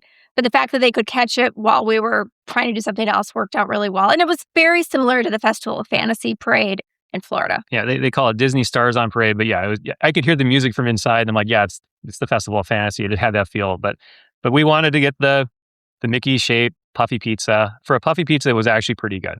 So we just got 2 of those and split it among the family. And the timing, again, was perfect because as soon as that parade ended, everybody was in that restaurant. So, and nothing happens fast in France when it comes to service. So I was waiting the length of the parade pretty much for our food, and I didn't really have a line. So I don't know what the people that crushed into the restaurant after us had to wait, but it had to have been a while. And then after lunch, we headed to do Pinocchio, which ended up being our longest wait of the entire trip. Well, of that day. I suppose that day. It was about 45, yeah. Okay, how long? 45 minutes. Which for Pinocchio is a really long time. I know, but considering all that you had done before, and I'm surprised to hear that you hadn't waited this long previously without using their version of Lightning Lanes. And And it was what was kind of funny with Pinocchio is we saw something we've never seen before where they had a cast member that was constantly asking for people in pairs to fill up the ride vehicles, not singles, but pairs. So had we known or had we realized it the first time and just said, let's just split up, we would have cut our wait time down almost in half because we were getting toward the front, pulling people past us, but we're like, well, we're almost there anyway, so we're not going to split up now. We saw that on a few rides where they were very, very proactively grabbing pairs and moving them up. Yeah, I guess you could have been 2 pairs. Yep. Yeah. After that, we stopped at the cable car bake shop on Main Street. The girls wanted to try the Mickey-shaped beignet, and it was really disappointing. Yeah. It was super cute, but didn't taste like the beignets you've had in Disney World. And yeah, you'd think the French would have a better beignet, but it was not a good beignet. It was just very just bready, no flavor. Yeah, but it was Mickey shaped, so the girls liked it. Well, I was going to say Mickey shaped food is supposed to taste better. Yeah. And then at that point, it was 1:30. We decided to just hop over to Disney Adventure World. Yeah. You were hopping. Okay, that was not what I saw on the pre-trip. So was this a pivot that you decided to give it a try this day? We weren't sure how far or how long we'd want to be in the castle park, and we kind of accomplished a lot of stuff. So we were watching wait times and thought, now might be a good time to jump over and do Crush's coaster. So that kind of, and we knew we had to go there for dinner anyhow because we. Oh, that's right. Chez Remy set up for later. So we're like, well, let's go now and see if we can knock out some rides, which I'm glad we did because the next day is going to be trouble. Right. Okay. Well, and I think the other thing we were watching is that to get into Frozen Land, there was a queue and they were showing wait times to get into Frozen Land. And I think at this point in the afternoon, we were starting to see that it wasn't a very long wait time. And I thought, well, we could get over there. And if the wait time's not bad, maybe we could check out Arendelle this afternoon while we had some time. Yeah, because it would go up and down. It'd be like 5 minutes. Sometimes it'd be 25. I think maybe we sat up to 30 at one point, but that was just to enter that land. But we got over. I got in line for Crushes. I think we were on in about 35 minutes. I think it was posted at close to an hour. And the Crushes coaster was easily, if Big Thunder was number 1, this might have been number 2 for everybody. And I'll just note, because this was a concern for me going in, and I never found clear info on how this ride works, because it's a ride that spins. But I wasn't sure if it was a controlled spin like Guardians Rewind, or if it was an uncontrolled spin where you're going around and around. So I never found info. It is a controlled spin. It's moving you to face what they want you to face. So I survived it fine, and I'm somebody that doesn't like spinning rides. I will note that if you're like me, grab a seat facing forward, because you have 2 seats facing forward, 2 seats facing back at the beginning. If you're facing back at the beginning, you're going to be going backwards for the majority of the ride. It's not equal parts. So get facing forward. It's much more enjoyable, because we ended up doing it twice. And the first time I did it, Nora, our youngest, who also has some motion sickness, and myself started off going backward, and we both got off the ride like, yeah, that wasn't fun. But the next time we faced forward, like, that's a completely different ride, way more manageable. Yeah, that's good to know. I would have assumed that you would have taken turns. Like, just because you board facing forward doesn't mean you're going to stay that way.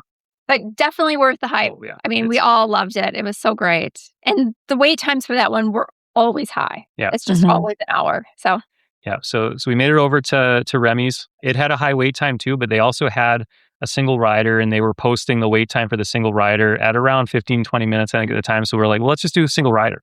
And it went through according to plan. It was about a 15, 20-minute wait. We all 4 of us boarded at the exact same time, and we were in 2 different vehicles. So we filled out the front and back seat in 2 different vehicles. So we kind of went on the ride together anyhow. And that one, very familiar? Oh, yeah. Absolutely. Yeah. And it's always a cute ride, but it was one of those ones where we're like, well, we're not going to wait. We're not going to spend an hour of our time waiting in line for it to ride it together, because we've done it a number of times in Florida. But do single rider, knock it out once. It was great. And then at that point, I think we did decide we were going to go check out the World of Frozen, Arendelle, and went in for the separate queue. Yeah. So, I mean, it was about 3:15 in the afternoon, and I don't think we had to, they kind of filter you through this long waiting area, but I don't think we had to wait. I think you just had to walk through. Maybe they let a few people, it didn't seem like it took too long. So right away we got in, and we could see people lining up. They have like a waterfront area. So I had checked the app and saw that they have a water show. So I thought, well, if we're here, we saw some spots open up. So Cameron and I posted up along the waterfront to get spots for this show. And while we were doing that, the girls kind of wandered on their own and went and checked out the area. They were able to see the little baby troll guy that's being Mossy. Yeah.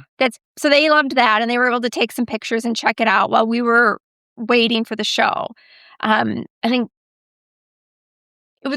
it was crazy. I mean, yeah, very crowded. I mean, we had perfect spots, and then all of a sudden, we were being pushed and shoved, and we had kids popping up between our legs that weren't our kids. And I mean, so I'll just say that we're in Europe, so you've got a coming together of different countries and cultures, and some countries and cultures have different social norms, many of which do not understand or recognize personal space, and others don't have the excuse me as part of it. And there were a lot of people. We had a good spot.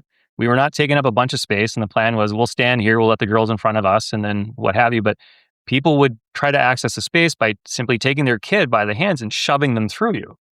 And at one point in time, I'm pretty sure I had a gentleman's chin just on my shoulder because it was a better view. We were constantly kind of pushing back, holding a crowd at bay while the girls watched the show. And it's cute. I mean, it's not a big space to see it because it's actually kind of behind. There's a bridge across this part of the lake. So there's a small enclosed water area. They bring out these boats, and there's not a huge line of a shoreline or whatever you want to call it where you can access the show. But it was uncomfortable. We could hear people getting kind of more or less nasty with each other a little farther away from us. We didn't encounter that, but we were getting shoved and pushed, and that part wasn't pleasant. But the show was cute. And unfortunately, they had to use the marionette Olaf. Robo Olaf was not. That's such a bummer. I hate that it went so viral and then didn't work. Yeah. So that was kind of a bummer. But, we were like, well, we're here. Let's see the show. The other good thing is that we timed it. As soon as the show was over, we quick jumped over and got in line to get into the Arundel Boutique, the merchandise store. Previously, the line had been huge just to get into the store. So all of a sudden the show ended and there was no line. So we were able to hop right into the store, which was really cute. They had really cute merchandise. We had heard about the postcards you could buy there. You buy a postcard, they put a stamp on it, and then you can mail it from the Arundel postage box. So we were able to do that, which is cool. Did you send one to yourself or somebody else? We sent to our oldest that didn't make the trip. So, right, good. I got one from the girls. So that's a really fun souvenir. Yeah. So that was neat that we were able to do that. After that, we came out and Oaken was wandering around. So we were able to chat with him, and the girls had their picture with Oaken. So that was really cute. And then we left that area and we went to the brand new Rapunzel ride, Rapunzel's Tangled Spin, I think it's called. And that was really, really cute. I don't know if you've seen any of the videos of that. I have. It's so cute. I just think everything Tangled lends itself to just beautiful visuals, whether it's a show or a ride. Well, and or restrooms. One were never horrible. Right. Like I think we waited maybe 10, 15 minutes at that point, and it was really, really cute. So that is also one of our top rides. So that was fun. And then after that, it was getting close to our dinner reservation. We thought we could maybe do one more ride on Ratatouille and using the single rider line, because our reservation was for Bistro Chez Remy. So we're like, let's go ride Ratatouille. Good combo. We got in the single rider line and it just didn't move. And then we were getting worried about our reservation. So we just had to leave the line and go check in for our dinner reservation. But we had a 5:30 reservation. We were seated right at 5:30, which is always amazing when you don't have to wait for a reservation. This was also a long dinner. I mean, this was almost full 2 hours. I feel like that's something that people should be prepared for, it sounds like. Right. And there's not much you can do to control it. You're kind of at their whim. You were just there for the 2 hours. I mean, again, we got seated, but it took a while for somebody to come out and, take an order.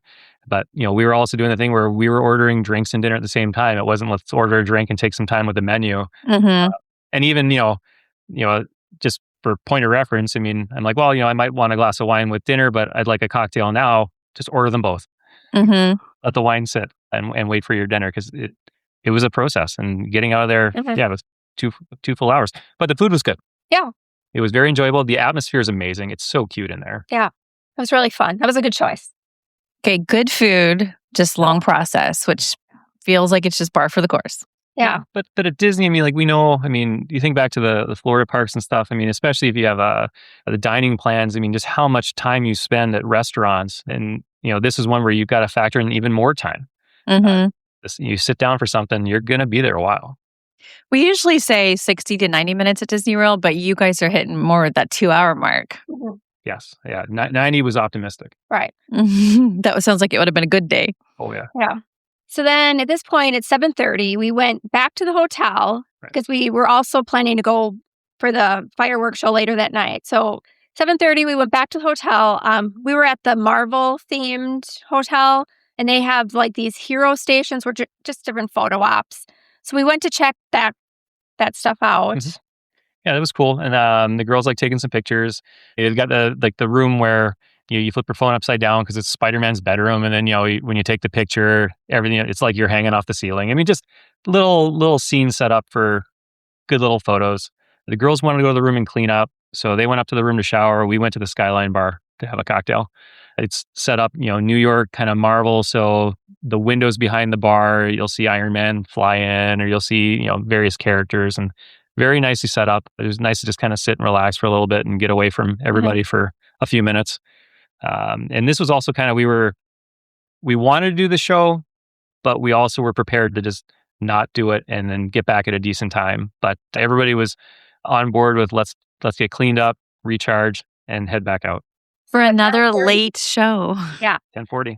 Yeah. So at 9:30, we ventured back out. We went straight back to Disney Adventure World. The girls wanted to do a ride, so they did the RC Racer ride.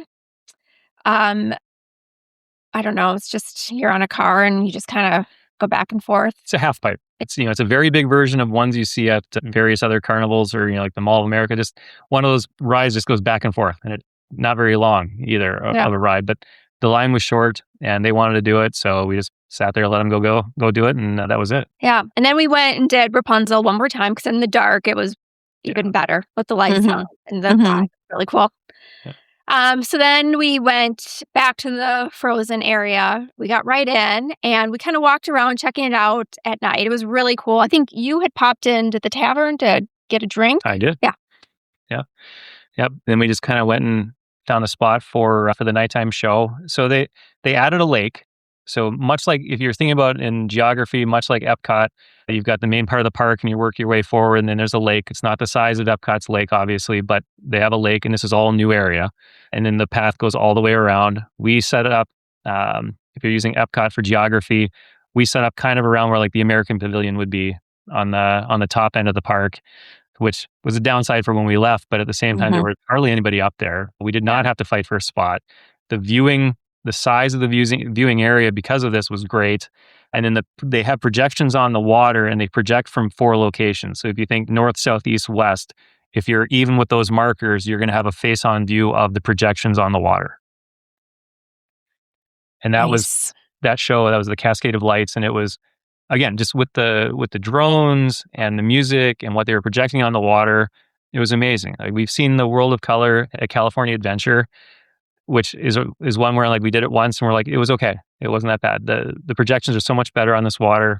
The music was better. Like, it was just the drones just add something to it that you don't get. It was kind of funny. Like, our takeaways were like we weren't missing the fireworks as much as I thought we would, because the drones just keep that visual, just your eyes are taken in and you can't take your eye, you can't stop watching. I'm fascinated by their use of drones in both parks. Yeah, it was really neat. And it was a 15-minute show, so we were back to the hotel by 11:15. Yeah, and this one was a 26,000 plus step day, so it was just 11 and a half miles. That's a big day. You still have several days left in your trip, but only a partial day left at Disneyland Paris. So the next day was Wednesday, April 1st. You had said in the pre-trip that you had thought you might rope drop Adventure World before heading out to go into the city of Paris. Right. And we did. We were there. We left the room about 5 to 8. We were at the gate at about 8:05, and the crowds were there. It reminded me of some of the days at Hollywood Studios where you get there and you can just really see that crowd ahead of you. And we were probably, 25 deep at that point, and we were there. Did you get a sense that this was specific to Adventure World, or was it something about this day that made it busier overall? I think this was the theory that everybody was there for the new addition to the park.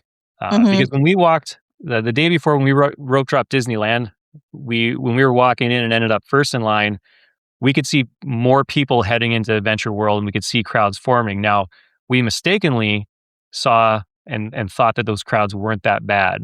And I think maybe just weather or timing with their vacations, more people were there on the Wednesday morning than were there on the Tuesday. Mhm. So it was a big crowd day. Also, Weird. we picked the wrong line. There was an elderly couple that could not figure out how to do their tap-ins. Mhm. And there's not the staff. Like Disney World has it. Like, if you have a problem, they have somebody come in and help figure it out right away. So this poor couple just stood there forever trying to figure out how to tap in. And then also, everybody around us just kept saying, "Get ready to run, get ready to run." And literally, you tap in and people just took off running. I mean, occasionally you see people try to walk really fast or do running at, Florida or California and then get yelled at by a cast member. We didn't see any cast members, and you just saw people running like crazy to Frozen Land. Yeah, it was pretty bananas. I mean, I think about those days in Disney World, how many cast members you see before you get to the ride you want to go to, because they're starting their day and they're waving at you, and it seems it's almost like trash cans, right? You see a person, a cast member, every like 30 to 50 feet. Mhm. California, you see fewer. Paris, you saw none. It was just, there was just nobody there. That scares me. Anytime you have that many people, I feel like you have to have the cast to support it. Yeah, Well, and it was kind of misty, Right. and there's cobblestones, and I just kept thinking, "Oh my God, somebody's gonna fall and get hurt." And Mhm. Yeah. So we tapped in early there. So it was an 8:30 for early entry. I think we were tapping in about 8:15, and then people were running to go line up for the Arendelle World of Frozen. So we were in that line being held at about 8:25. And then I think they let us into Frozen Ever After just before 8:30. We were off of Frozen Ever After about 8:50. So yeah, it wasn't that long for us, but we wanted to do that one. We were on the fence. I mean, it's the same ride as Epcot, but done better. I think there were a few extra scenes too that they had added to the ride, and it was better, way better than Epcot. Well, everything's bigger and grander, because you think about when they put it in Epcot, they were taking what was there with the Maelstrom and they're shoving this ride in there. Mhm. They took everything that worked for that ride and then built out. So they could make all the scenes Yeah. deeper, and it played. It was great.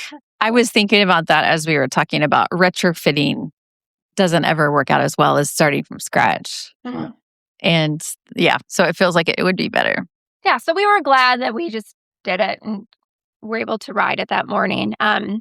After that, it was about 9:15, so we decided to head straight back to Crush's Coaster and get in line for that before the park officially opened, although the wait time for Crush's Coaster was already at 60 minutes. Yeah. So as far as the value of that extra hour, at least on this day, what it got us was one ride in Frozen, and then the chance to get in line before the rest of the park comes in, so that you can still wait an hour.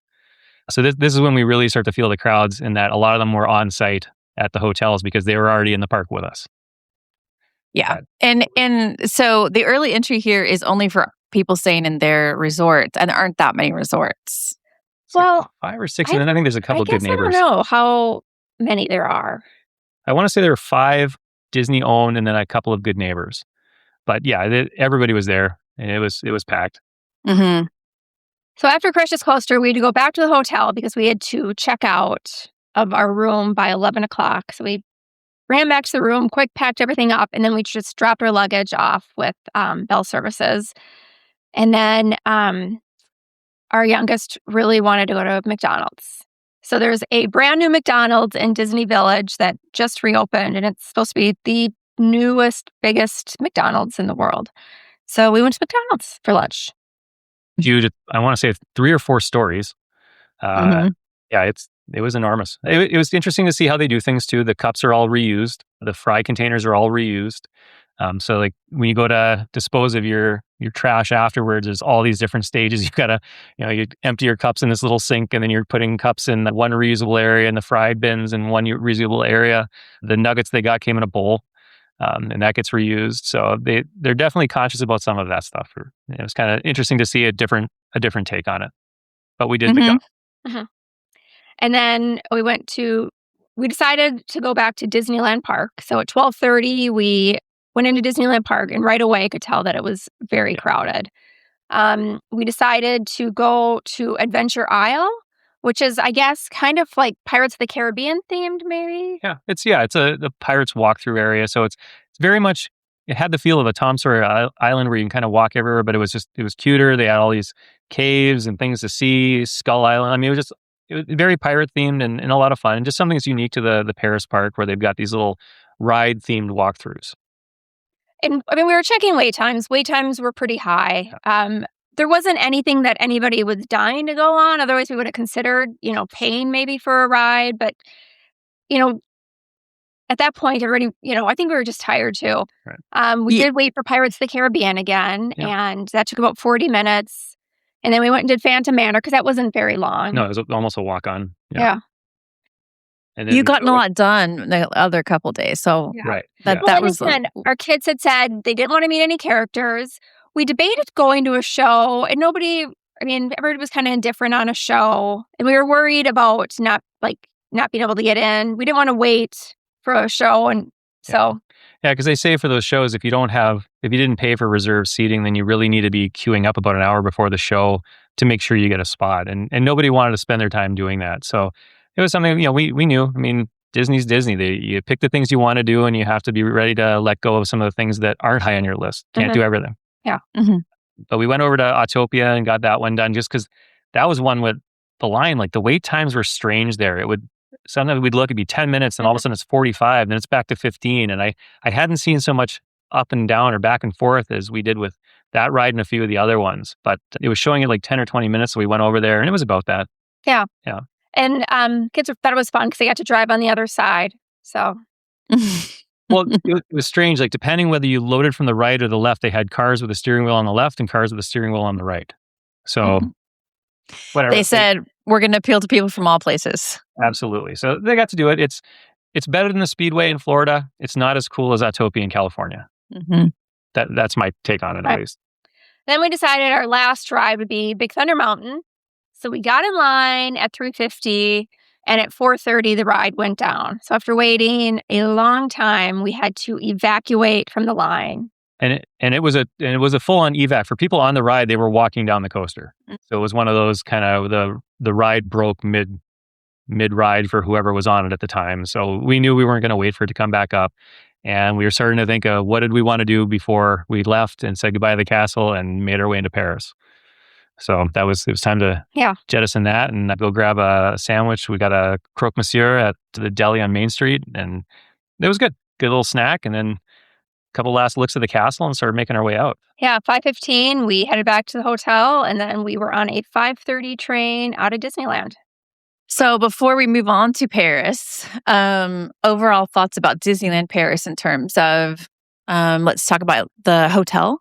What did you think of the hotel? We love the hotel. Mm-hmm. It was, I think I said, in the first interview that it was the right balance of what we thought for quality of hotel and not paying. I mean, it was still an expensive hotel, but not like the Princess Hotel, the Disneyland Hotel, which was almost double the price of this one. It was really nice. Mm-hmm. It's had a modern upgrade, so they've got all the USB charging ports, and the beds were comfortable. The hotel was clean. It had nice services of the hotel. We really liked it, and proximity wise to the parks, it was great. Yeah. So it really ticked off all the boxes for what we wanted for the hotel. I mean, the downside was we probably didn't have enough time to utilize all the facilities there. I mean, we didn't get to eat at any of the restaurants. We went to the bar one time, but we didn't do the restaurants. We never saw the pool. We didn't meet. They have Marvel characters there. We didn't do any of that. So I think we could have used one more night and one extra day at the parks to do everything. But given the nature of this trip and how it worked out, we had enough time. Like we did everything for the most part that we came and we wanted to do. So we didn't necessarily need more time, but we could have done more of those secondary priorities had we had one more day. Yeah, because you had one full day, two partials, and you're saying one more full day might have been good. One more full day the rest of that last day plus a morning the next day, and then that would have been great. But there was just no way to fit it into this trip. And I feel like Disneyland Paris has a reputation for being difficult with food. And it sounds like, other than the slowness of it, you had good food. Yeah. It was fine. Yeah. It was fine. I mean, everything was better because we had such low expectations, so it exceeded on that side of it. The buffet at Pim's was better food, better quality for a buffet than I thought it would be. But the gimmicky foods, weren't that great. Like if you got the slice of the burger where they have the oversized burger and you get a slice, it's not that great. But if you get the little sliders that they have set up, those are good. The food at Chez Remy was better than we thought it was going to be. Mm-hmm. It's a long experience. The beignet was a dud, but it was Mickey shaped. The pizzas were better than your average puffy pizza, but not as good as like going to Minneapolis or something in Italy in Epcot. The croque monsieur was good, but not great. So everything was. I mean, we kind of knew going in, but everything was serviceable. It was manageable. It was very. I mean, it was nice for what we expected as we arrived at the park. Okay, good to know. And so now you're leaving Disneyland Paris and taking a train because you were going to check into a house that you rented. But I was going to say, it dawned on me too. I do have a couple notes just on the parks that we kind of observations that we made before we left. And one is any ride that's dark is darker than rides in Florida or California. And that includes the lines, the queues. If you're inside in line for a ride, they don't have the little lights on the bottoms of the walls illuminating so you can see your feet. You can't. So there were a lot of people with their phones on, making sure they can see where they're stepping and keeping an eye on the little kids. I mean, it was just dark in the queues. The queues also had a lot of stairs. So for people with mobility issues, it's got to be tough because I was surprised by how many times you're going up and down staircases when you're in line for rides, and a lot of times in complete darkness. Yeah. So we thought that was kind of interesting. We didn't buy PhotoPass. Oh, yeah. What Holly did was, on the first ride that we had where they have photos afterwards, you go up and you request a card. They'll give it to you, and then it's got a scan bar on it, and they assign your photos to it, and then you just keep that card. And every time you're on a ride, you just kind of go take a picture of what your ride number was, and then they'll load it on that card, and then you can just buy them later. But we never saw PhotoPass cast members anywhere in the parks at any time, and we were looking for them. Nothing on Main Street, nothing by any of the cute areas. I think the only places they exist are at character meet and greets. Mm-hmm. I think we had 8 ride photos, and we debated buying one, but I think it was like €18 to buy a single ride. I think the photo pass for all of them would have been €90 possibly. Mm-hmm. So we didn't even end up buying a single picture. And on a couple of the rides that actually have photos, it's not like, we're at the point with Florida and California where you know where the cameras are. So the kids are doing silly things, and we didn't know where the cameras are on some of these. So we've got some really bad photos that we decided weren't worth paying $20 for. Yeah, I wish they would put the cameras in places that are closer to guaranteeing a good photo and not you have to know where to look. Right. Well, the funny part was, our first ride was Phantom Manor. And so we're all kind of like, oh, what are we going to do on the ride? And we're making our faces and realizing that there's no PhotoPass on their Haunted Mansion. You're just making faces. Yeah, we just look dumb. Yeah. And no one knows. There's no evidence. Yeah. Yeah, but it's too bad that there weren't, PhotoPass workers on Main Street. You could ask people to take your photo. That was never a problem. But, that's kind of a nice bonus when you're in Florida or California, all the PhotoPass workers. Mm-hmm. But so now we were on the way into Paris. I think 5:30 we went to the station, and we were on the RER back into town. A note on that is that the station at Disneyland is the end of that RER line. So the benefit for heading back into town, if you're schlepping suitcases, is that you're going to be the first people on the train. Mm-hmm. So it was nice. It was about a 50 minute train ride into town, and our apartment was really close to the station, so it was a short walk. But when we got there and got back to the surface, it was raining. With your luggage. Our plan to do the river cruise, we were exhausted. We were just been a long, long days at Disney. We just needed to unpack. We needed to get some groceries, and we needed to figure out how to do laundry too. Was the other big thing. So, So we met the person that was going to let us into the apartment and kind of take us around, because we didn't do Airbnb. We did a private apartment rental service through Plum Guide, and probably one of the best decisions we made. The apartment was amazing. It was spacious. We had a big living room. We had a dining area. We had a kitchen with a counter, 2 bedrooms, and we had some laundry. So she showed us how everything worked, made sure we were all okay. And then we had the keys and she was gone. And we were at the grocery store grabbing champagne, bread, cheese, and some meats because we were just going to hang out. All the 4 food groups. Exactly. Yeah. And try to figure out how to work the French washing machine.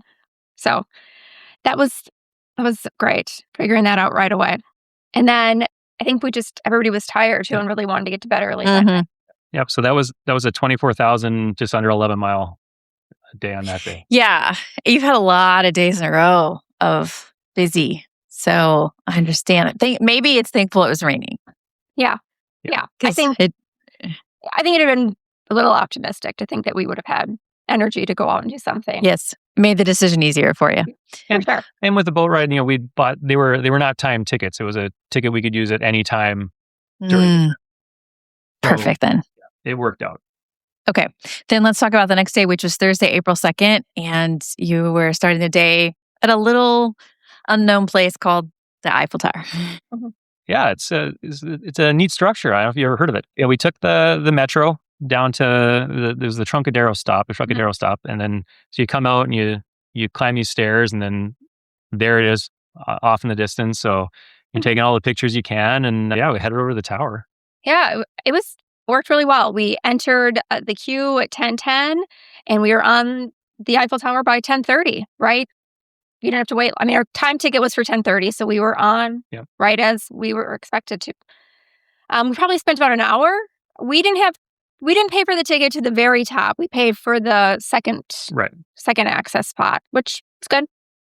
Yeah, I mean, it was. Yeah, we did some souvenir shopping on the tower.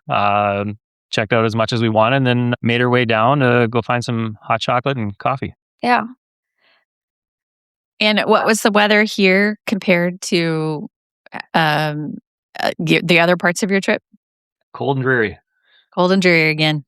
Yeah. I mean, I don't think it was raining at this point, but it was just overcast and not warm. But yeah, and then we started walking. We went over to Rue Claire, which is kind of a little street market where it's shop based. It's not like the market's in the street, but just, you've got a cheese shop and a meat shop, and it's, a famous little street for picking up foods. And girls got some croissants, and we sat down and refueled a little bit, and then just started walking. Yeah, we found a place for lunch, like a little cafe. At that point, the sun actually popped out, so we sat outside. We had galettes and crepes for lunch, and it was great. And then we kind of just kept exploring. We went to the Luxembourg Garden, and they had like a pond area, and you can rent boats. And we were watching all these little kids chase these little boats in the pond, and we sat outside and kind of just relaxed for a little bit. It was actually a really nice afternoon. Yeah, it kind of made it from there. We went down to the Seine, walked the Seine for a little bit, crossed over because our apartment was on the other side of the river, hit a bakery, grabbed baguette, croissants, and went back to the room and just kind of hung out there for an hour or two and snacked on foods that we picked up on the way.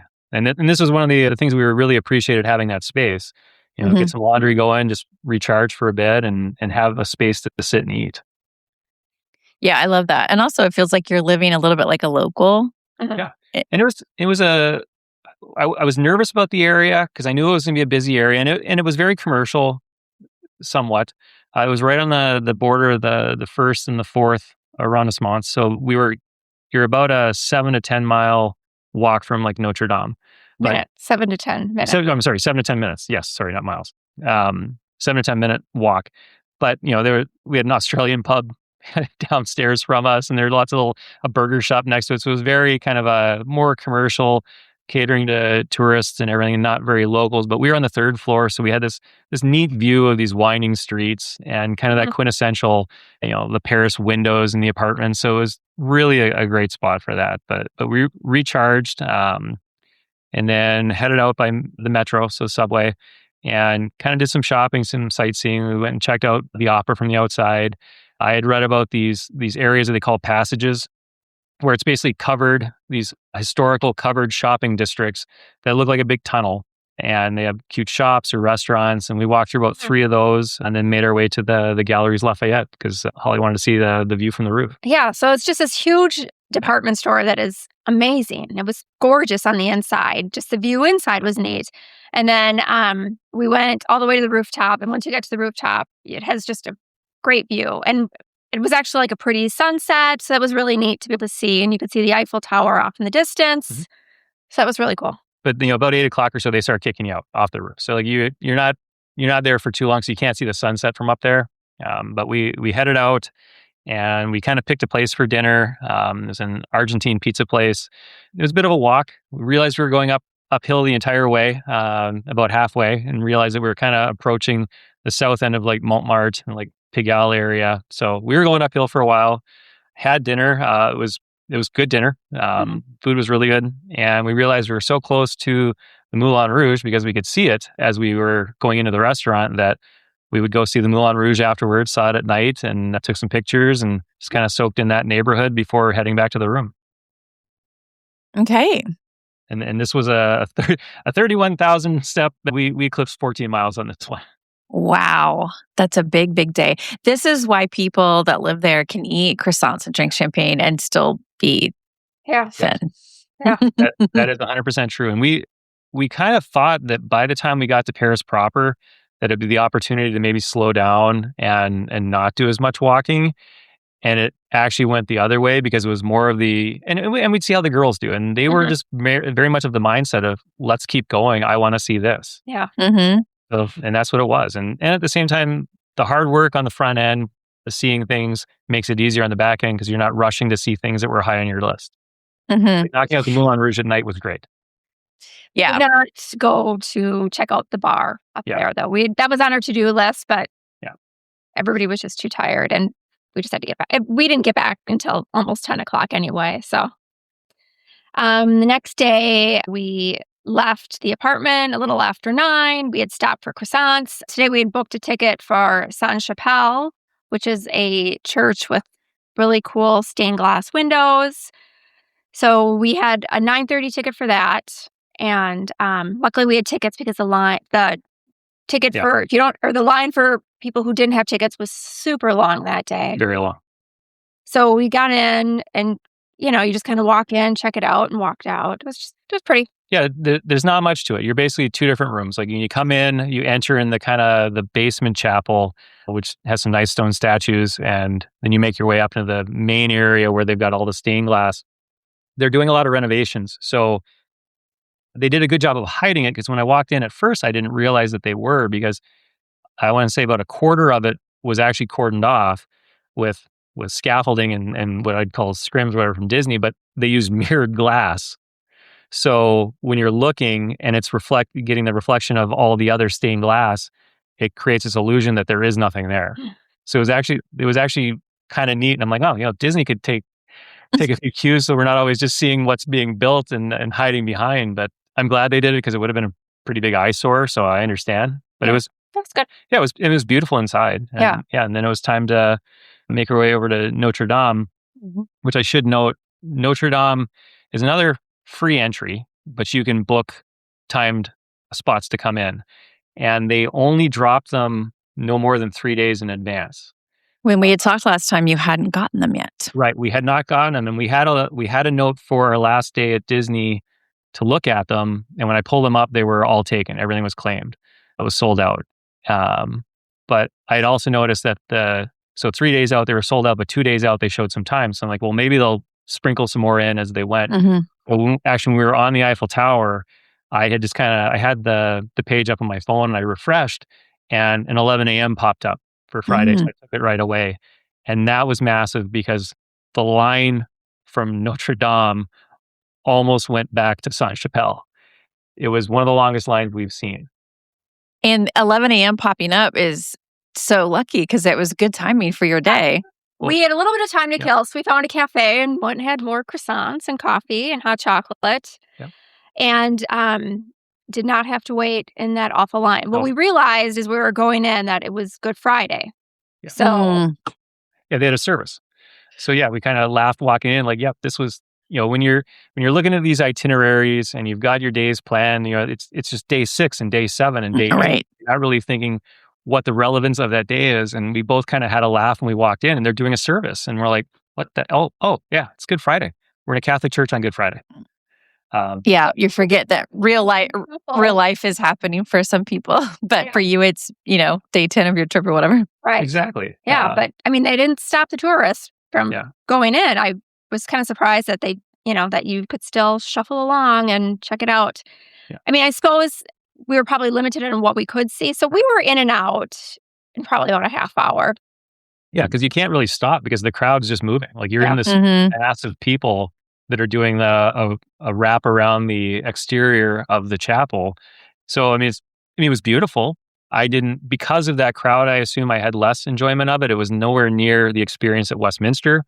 But, and at the same time, being very familiar to that old style of church with, they've got the different praying bays and they've got the different confessionals set up. But yeah, it was very beautiful, and I'm glad we didn't pay for it, and I'm glad we didn't have to wait in the line for it, because we heard reports that line was about an hour plus wait to get in. So I couldn't imagine waiting that long just to go in to be shuffled around. So all in all, it worked out. I mean, we left there, and at that point, we crossed over a bridge and went and checked out. There was a famous bookstore another bookstore we went and checked out, Shakespeare and Company. So we waited in line for that. I mean, I think, this was Friday, Easter weekend, so Paris felt crowded. We walked to this bookstore, and then we just kind of went and spent the afternoon exploring the Marais neighborhood. Well, actually, I think first we grabbed some deli sandwiches and went back to the apartment and did another kind of just pause and recharge and have some lunch. And then after that, we got to experience another part of French culture, which was their pharmacy. Oh, yeah. Our youngest let us know that she thought she had an infection on her leg. She might have picked like a bite or something, and she's like, oh, I think I've got an infection. Oh, yeah. So we went to a French pharmacy and found somebody working who could speak English and she looked at it and recommended some products and what we should do. So that was fun. Yeah. So essentially, the way they work it there is when you're not feeling well, your first stop is at the pharmacy, and it's like a triage. You don't go to an emergency room or an urgency room or anything. You go talk to the pharmacist, and they'll tell you if you need to go to the doctor or if they've got something for you. So they just said, like, you're not running a fever. She's not running a fever. Okay. Well, then here's this product and this product, and off we went. But we got to experience that. Simple. If she gets a fever, you need to find a doctor. I thought, okay. And did the medication they gave her work? It kept things at bay. It didn't get worse, but when we got home, we had to, Holly took her to the urgency room, and, basically she needed an antibiotic. So, so now she's on that, but it kept it from getting worse. And we did not have to go to the doctor. So that was good. Yeah. Yeah. So we toured around the Marais, did a lot of shopping, saw some of the sites. We popped into that Carnavalet Museum, which is the history of Paris. So it's free. So it was something we wanted to choose some time before the baking class. And, there are lots of artifacts from the origins of Paris. And it was kind of cool to just walk around and something that you don't feel bad about leaving early because you didn't pay for it. So it was a good way to kill some time. And then it was to what was probably the highlight for a lot of the folks was going to our appointment for the baking. Okay, I'm excited to hear about that. Yeah, it was really cute. We had searched for this on like different sites. I think we ended up booking this one through Viator, and we've never used them before, but read a million reviews, and it was really cute.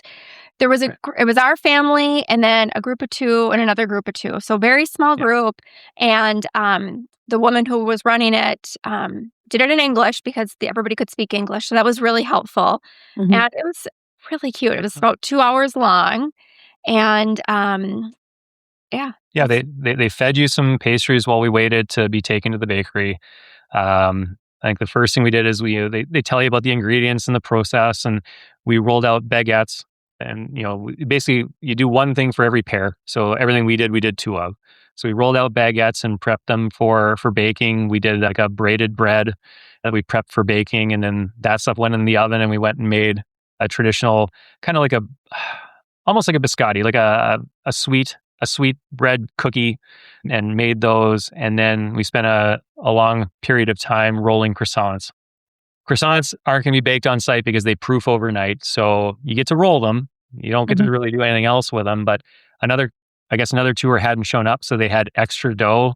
So we rolled a lot of croissants, and the girls loved it. Then you go back and you get to pull the bread from the oven, sample it. They get a lot of pictures. They take pictures for you, and then just airdrop them on the phone on your phones, and then you get to take everything you made home. Nice. And I can't remember, this was a request of one of your daughters? It was something that we had seen on one of the vlogs that we watched, and they had done a class, and it piqued Holly's interest right away. Yeah. So, okay. Yeah. Holly's request. Okay.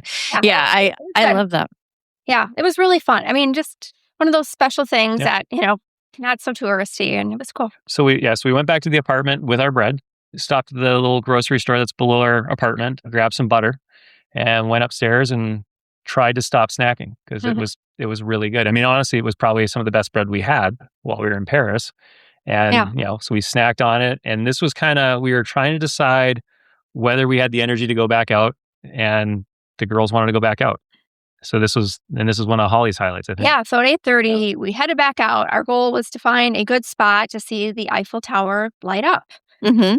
So we just kind of walked along the river until we found a great spot, and then waited for the 9:00 sparkles. And that was really cool. Yeah. That was really neat to see. Yeah. So we picked a bridge, basically. We walked as far as we could walk until we got so close to 9 p.m. that we needed to set up, and it was right to line up with one of the bridges. So we had a relatively unobstructed view. And the first sparkle is at 9, and then it's on the hour, throughout the evening for a 5-minute show. And it was pretty cool. Yeah. Yeah. I mean, what a simple thing, but it's really cool. No, but what a lovely day. Yeah. Oh, it was great. And then afterwards, we just kind of walked around the area we're in.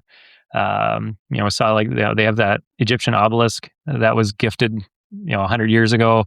So we were right by that. We saw the Louvre pyramid at night, and then just kind of walked back to the apartment. The girls didn't want to take the metro. They wanted to see more on street level. So we walked our way back and finished up, and we had gone over 30,000 on this day as well, and about 13 and a half miles.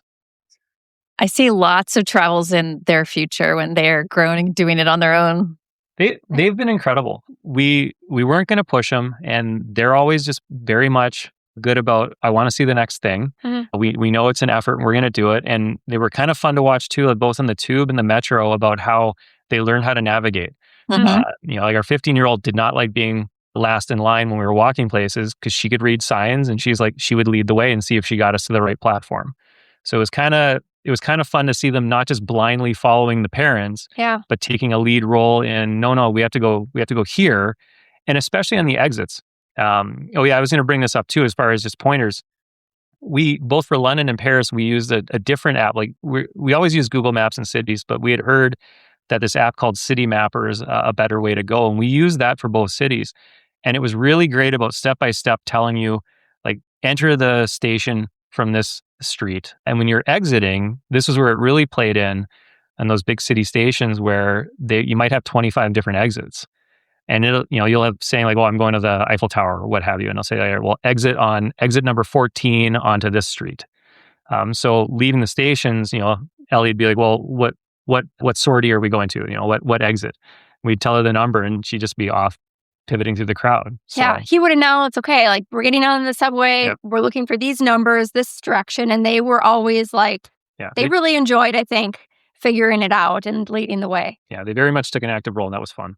I just feel like this is the beauty of public transportation, is that they can navigate without having to worry about if they know how to drive or not. Right. Yes. Yeah. Yeah.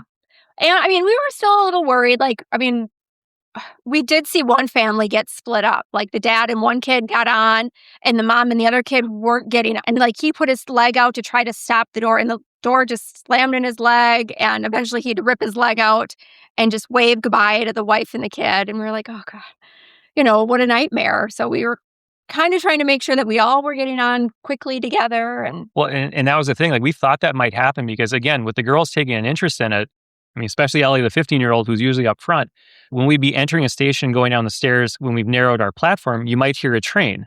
And she would be quick to be like, well, that's our train. And she's to start hustling. Like, and we got to hustle behind because we don't want her hopping on a train and then all of a sudden the doors close on us. So they had that instinct of, that's us. We got to go. That was kind of fun. Okay. Are you ready to talk about Saturday, April 4th? Yeah. Absolutely. I think we left the apartment about 9:30, and we took the metro to the Montmartre area. Hmm. We just kind of took our time wandering up the hill, kind of stopping at a few different spots that we'd flagged ahead of time. Which kind of worked out because it took us up, like Sacre-Cœur, that basilica is kind of the highlight. It sits on top of the hill. It's beautiful. The tourists always go to this one stop and they take this narrow street straight up, and it's very tight. It's very heavily populated by pickpockets and some of the scam artists, like the great scammers and such. But by doing these sites that we were kind of going to, we kind of did a left approach and came up the side. And honestly, the basilica surprised us when we got to the top. We knew we were climbing. And we finally, there was an old windmill that we wanted to see. There were some other statues that we wanted to see. And also we were around the corner, like, well, there's the basilica. And we had missed that kind of crowded area. So we got up there. We spent some time up there. There was a park that I'd read about behind the basilica that was kind of billed as, nobody ever thinks to go there. And we found out that nobody ever thinks to go there. There was nobody in it. And it had an amazing view from kind of off to the side and behind the basilica that we didn't get anywhere else. So it was kind of nice to spend some time there and then eventually just kind of make our plan to head back down the hill. Yeah. And again, this was Saturday, so it was definitely crowded. We got there pretty early and it wasn't horrible, but by the time we were ready to leave, I mean, you could just see people like piling into the area. So it was good to leave. Yeah. We walked out and went down that main street that I didn't want to come up. And the volume of people coming up that street as we were making our way down, it had the feel of entering a, Magic Kingdom right after a fireworks display and trying to fight the crowd that are trying to leave. It had that kind of a feel to it heading down. You're like a salmon swimming upstream. Yeah. Yeah. So from there, we decided that, Paris has a canal and a nice little community around this canal. So we're like, well, it was one of those secondary, if we have time, we'll check out this area, but it's not a priority. There were some cool shops in that area that we were hoping to find some original art. So we went over there, we found the store, we found some Paris art that we thought was pretty cool, and spent some time around that canal area before making our way back to the lunch, or back for lunch at the apartment. I love that this part of the trip is going back home to have some meals midday. Yeah. Well, and some of it too is, I don't want to say it was intimidating, but it was hard to find places to agree on to eat because, of the things we've read, a lot of, if you go to a true bistro where they've got those smaller menus, those menus are planned in a certain way. And, we've got people like, well, I don't want onions on mine, or we don't want this on this, that's apparently those requests are not appreciated. So we were checking menus. And the other thing, that they say, like, try to avoid the restaurants that remind you of like a Cheesecake Factory, where if the menu's posted outside and it's in English and it has 4,500 things on it, maybe don't go there. So like at this point we were kind of hungry, and we all kind of stopped in front of a restaurant and looked at the menu, and it was offering burgers, poke bowls, omelets, pasta, pizza. And we're like, you know what? Let's just go to the room. We've got bread and cheese. And so we went back to the apartment and loaded up on that. Nice. What was after this break? So we decided to go to the, how do you pronounce? Père Lachaise Cemetery. We had hoped to do the catacombs. We kept an eye on it. The catacombs didn't open or reopen until after we were home. I think we were at the airport on the way home and we saw that they had announced their reopening. Great timing. So Père Lachaise was our backup, and it was great. We went out there, and this was their first time using the Rick Steves travel app and used one of his walking tours. So we all popped in our earbuds and queued up the audio tour at the same time, and then just listened to this 1 hour audio tour. And it was really good. Yeah, it was. Yeah, you got a lot of info in it. He had picked like 5 or 6 graves, and you would walk to him, and then you'd get to the grave and he would explain about the grave, the person, the history. So that was really cool. And the girls really liked it. They enjoyed it. And it, kind of had that, it kept you from like just blindly walking through an area and not taking anything back with you. Because it's a beautiful cemetery, and just seeing those crypts that sit above ground and mausoleums. I mean, it's really a lot to take in, but it was nice to have somebody direct where you should go. And they were very pointed about, all right, you're going to walk up to this end of the street and you're going to see a tombstone that looks like this, and that's where you turn right. And he took you to see, like Oscar Wilde, and we saw Gertrude Stein, Chopin, Jim Morrison. I mean, it we felt like we got more out of being there by doing the podcast, or not doing the podcast, but doing the audio tour, and it set us up for the Louvre because our plan was to do the same thing at the Louvre. So we kind of wanted to get a feel for their rhythm on the audio tour, and it really worked out. It definitely added. So the audio tour was specific like to the cemetery and to the Louvre, or is it like a Paris pack? No, he's got different ones. And for various cities around the world. So we went to Paris and saw what they had offered, and that they had one for Père Lachaise. So, and then we also downloaded the one for the Louvre. Okay, nice. I love that. I love an audio tour or a driving tour, like if you're going somewhere on a road trip. Yeah, so then after the cemetery, the sun came out, the weather was amazing, and we knew we needed to do the river cruise. So we just headed to the river cruise on a Saturday afternoon with everybody else to do the river cruise. Luckily, we walked up and we were able to get right on. Right. So we didn't have to wait for it, but it was packed, completely packed. We couldn't sit together. You were shoved in. Yeah, we had seats. We sat one in front of the other, like, the girls were in front of us. Again, with the mix of cultures and people from different countries and different social norms, there was audio on the boat, and the audio went through various languages, but you couldn't hear it because nobody stopped talking. There was just loud all around us commotion, and people that just never sat down because they were doing basically photo shoots. Like, apparently, there was a family that, one lady wanted her picture with every building on the Seine. So you just sat there watching them pose for photos. But you saw some sights, and in hindsight, it kind of worked out because we were seeing a lot of things that we had already seen from walking around the city. Had we had this experience on the night we got there, it would have been far more disappointing because I'd want to hear more about all these things. But at this point, we kind of had a base for what those were.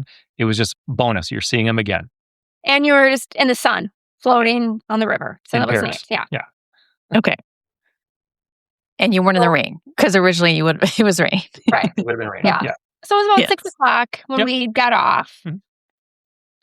Yeah. So we decided to walk up to the Champs to hit a couple stores, the Champs-Élysées. Yeah. We just wandered around the area. We snacked. I think the girls got their Macron. Yeah. That was their first. And then we decided we wanted to see the Eiffel Tower light up again. So we just kind of walked around, kind of explored the area, and found another good spot. Yeah, we were closer this time. Yeah. So then we waited around and watched the 9 o'clock sparkles again. Yeah. Mm-hmm. And does the whole crowd go, oh, or something when it lights up? I'm glad it's only 5 minutes because it's special. You're waiting for the hour, but it's right on time, and everybody oohs and ahs, and it's impressive. And it's that quintessential.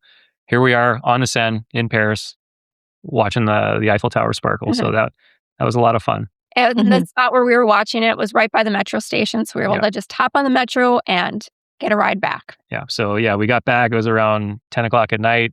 We had racked up another 28,000 steps in just under 13 miles. Busy day, but another good one. Oh, absolutely. Yeah.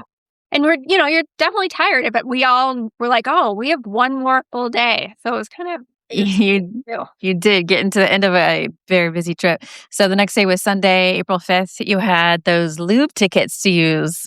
We had the Louvre tickets at 9. So we were up, grabbed coffee and a snack, and we were there right around noon and got in pretty quickly. Yeah. They've got multiple entrances, and everybody lines up to go in the pyramid entrance. And they even had employees just saying, like, can I see your ticket? And they're like, yeah, we're on for now. Like, go in that door. You can walk right in.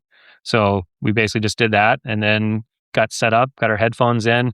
We entered a different location than what the audio tour did. So we kind of just looked around to make sure we got our tour lined up with the audio, and then kind of went from there. There were a couple hiccups where areas of the Louvre were being remodeled or worked on, so you didn't have access. So we'd kind of, scoot up on the video a little bit and kind of meet back up with the tour. But once again, having the audio really helped. Yeah, it was really helpful to have sort of more history. And he picked a few different pieces of art and then would just kind of talk about them for a few minutes. So that was really helpful. I think the kids liked it too. Yeah, and you hit the highlights. So you went through the ancient Greece area. You went, Venus de Milo was the first big one that he takes you to, and then to the winged victory statue before you go to Mona Lisa. I love the tour idea for hitting the highlights because it seems so overwhelming otherwise. It is. You can't really put into words just how immense this place is or how vast the space is. And you can get lost in there and walk out and have somebody ask you, what did you see? And not be able to answer the question.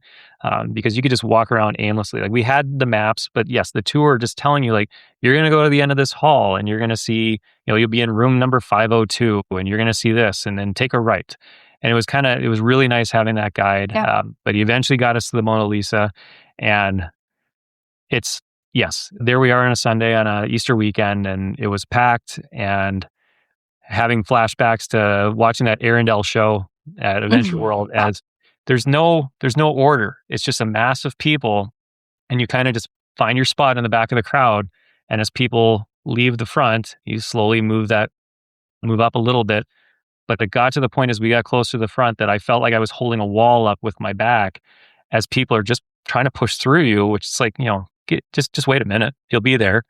And you get to the front of the rope, and basically they just had employees working that you just make eye contact with, and they would come and open the rope when you're ready to leave, because there was no way to go out to the side, and there was no way to turn around and go back. They need that moving sidewalk thing you mentioned. Yeah. That would have been fantastic. Or just a system too, where you just kind of slowly make your way to the front, because it's crazy. But the audio was great. It got us through there, through all the sites that some highlights. It gave you highlights to go see, which was nice. And then when we got done, we had the map just to see kind of where we were, because there was an area Holly wanted to see if we were close to it, and an area that I wanted to see if we were close to it. And when I pulled up the map, they were all in a row, essentially, because I wanted to see the ancient Egypt exhibits. And as we were approaching that, I looked over and saw the entrance to the medieval Louvre part of the museum, which if we got near, I wanted to see, which is basically to take you down to the bottom of it, because the Louvre was essentially a fortress at one point before the castle and palace was built on top. And they've got the structure underneath. So you have the base of it, so you can see, you're basically essentially walking where the old moat was, and they've just kind of put flooring on it, and you're walking along these ancient walls but the historical walls of this medieval castle. So we checked that area out, went through the Egypt areas, and then made it up to the Napoleon apartments. Yeah, so we ended up staying there longer than we expected. It was about 12:30 when we left. So a few hours there. Yeah. At that point, I think the weather was nice, so we walked out into the Tuileries Garden area, and there was a cafe with outside seating. So we stopped and had some lunch outside, and just kind of enjoyed the little garden area right outside the Louvre. Yeah, it's kind of nice just being out there. And I mean, the food was average. They're catering to tourists, so they're feeding you as quickly as they can. It was probably the fastest meal we had, because it was all kind of, you had wait staff, but it felt like grab and go food. I mean, we took our order and we had the food within 5-10 minutes. He was working hard to turn the tables over, but it was just nice being in the gardens. It was nice that it was a little warmer. The sun was out. It's like, we're at the end of the trip, so now it's finally going to warm up.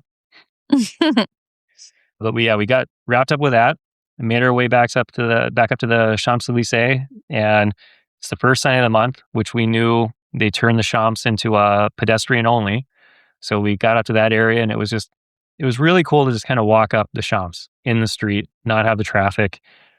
I'm somebody who's always watched the Tour de France, so it's kind of neat to walk up where the cyclists, have their last day, and just that image of the Arc de Triomphe like right in front of you, as opposed to being from the sidewalk, it was a really neat approach. It was a lot of fun just spending the time out there. And they only close that off the first Sunday of the month, you said? Yes. Yeah. Okay, that's nice. So we got lucky that lined up, and we had time tickets for the Arc de Triomphe it was like 3:30. I think it was our tickets. Right? Yeah. They let us in a few minutes early. It's all stairs up to the top. The lifts were not working, but it's a great view. It's really cool how you see the spokes of the streets all come in, and you see the Eiffel Tower. Easier to see it from afar versus being inside of it. Yeah. Yeah. I mean, like I'll say, I like the order of events. I like the fact that we started on the Eiffel Tower, because it's just cool to be within that structure. The highlight is just seeing all that steel and just being part of the construction of it, and how unique it is with the way it's built.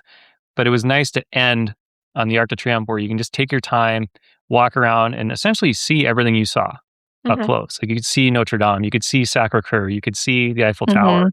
And just to do that loop around there and just kind of bring the trip all together, it was really kind of special being up there. And the girls really liked it too. Yeah. So we were probably up there at about 4:15 and made our way out. And then we took the metro over to La Grande Épicerie. Yeah. Yep. So there's a grocery store. It's a popular one. It's huge. They are viral because you can buy butter and they'll vacuum pack the butter for you. And then you can take it home with you. So I went in and we bought a bunch of gifts. And there I was with 4 bricks of butter. You pay an extra €1 for a vacuum seal bag, and then they vacuum seal on the way out. I bought a little refrigeration bag. So when we were back in the apartment later, I threw it in the freezer, and then that went in the refrigeration bag, and I've got some French butter in my fridge. What a fun souvenir. Yeah. To go with your books and other souvenirs that you picked up along the way. Yeah. Exactly. Yeah. And then we made our way back to the apartment. We stopped for one last crepe, dropped off anything we'd bought during the day. And then we had one last dinner reservation. Yeah. And that was, the Brasserie Le Tambour, so the drum. And food was excellent. The staff were great. They were a lot of fun. And it was a good way to kind of cap it. And we were just under 13 miles on this day. Another half marathon. Yeah, it added up. But I mean, this night we all felt like we couldn't walk another step. We had walked to dinner. It was maybe a 10-minute walk, but on the way back, we all were just really complaining that our feet hurt. So I don't blame you. But that's okay because the long walking days were over. Yeah. They were over. It was great. I would say with Paris, just for notes on travel, again, we used City Mapper. That really worked out. As far as the metro goes, it was about €2.50 for every trip. The reason I'm bringing it up too is the fact that when we started watching videos, there was a lot of confusion as to what and how to use the metro in Paris because they had been modernizing their system over the last year. So now some of the videos would say, well, you've got to get paper tickets, but they're actually now a tap in, so contactless payment. But you can still buy what they call these Navigo cards, and I saw a lot of families doing that. And you pay for the physical card, and then you pay to load the card. But what I had done, on the research leading up, was if you go into your Apple Wallet and go to the transportation page or site or part of it for adding, you can search Paris and Navigo. You can add it right there. So then you just upload what you need for rides. If you have Android like me, they have an app called Bonjour RATP, and that's a similar idea. You put that on your phone and then you can buy the tickets in advance, and then you're just tapping and you tap once to get through, and you don't even have to have your phone awake. Your phone can be closed down and it'll automatically pick it up. And the €255 includes the RER, which is the train out to Disney. So the train out to Disney and back is $3 a person for a better part of an hour trip. So it's very economic to use that public transport, but I mentioned it just because there was a lot of confusion when I was trying to figure out the Paris transportation before we left. All right. Speaking of costs, I know that you have assembled the total cost for your trip. Yeah, I put some of the major hits. I think the one thing I didn't put in there, I forgot the tea. I didn't add that for the Fortnum Mason, and that was around $100 a person. So it's not cheap, but it was a splurge. We had one splurge in London and one splurge in Paris. Paris was the baking class. Okay. And I can include the cost information, the description or show notes, if people would like to review those for their own trip planning to get an idea of budget. Yeah, and as far as the Disney goes, when you buy the package, your choice is you buy hotel, which comes with your tickets, or you buy tickets. So it's not like on the Disney World where you can pay for your hotel and then use Undercover Tourist or someplace that sells discounted Disney tickets. Your park tickets are part of your room purchase. So if you have 2 nights of hotel, you get park tickets that include both parks for your arrival day, your getaway day, and your days in between. So you end up with 3 days for us for 4 people that cover both parks. So when I started calculating what the a la carte of the tickets were, then the hotel prices don't seem as high because it's factoring all of that together. Mm-hmm. Yeah. Okay. I will include that since you sent it in. I appreciate that. But your departure day, you had that, right? So Monday, April 6th, you had to fly home.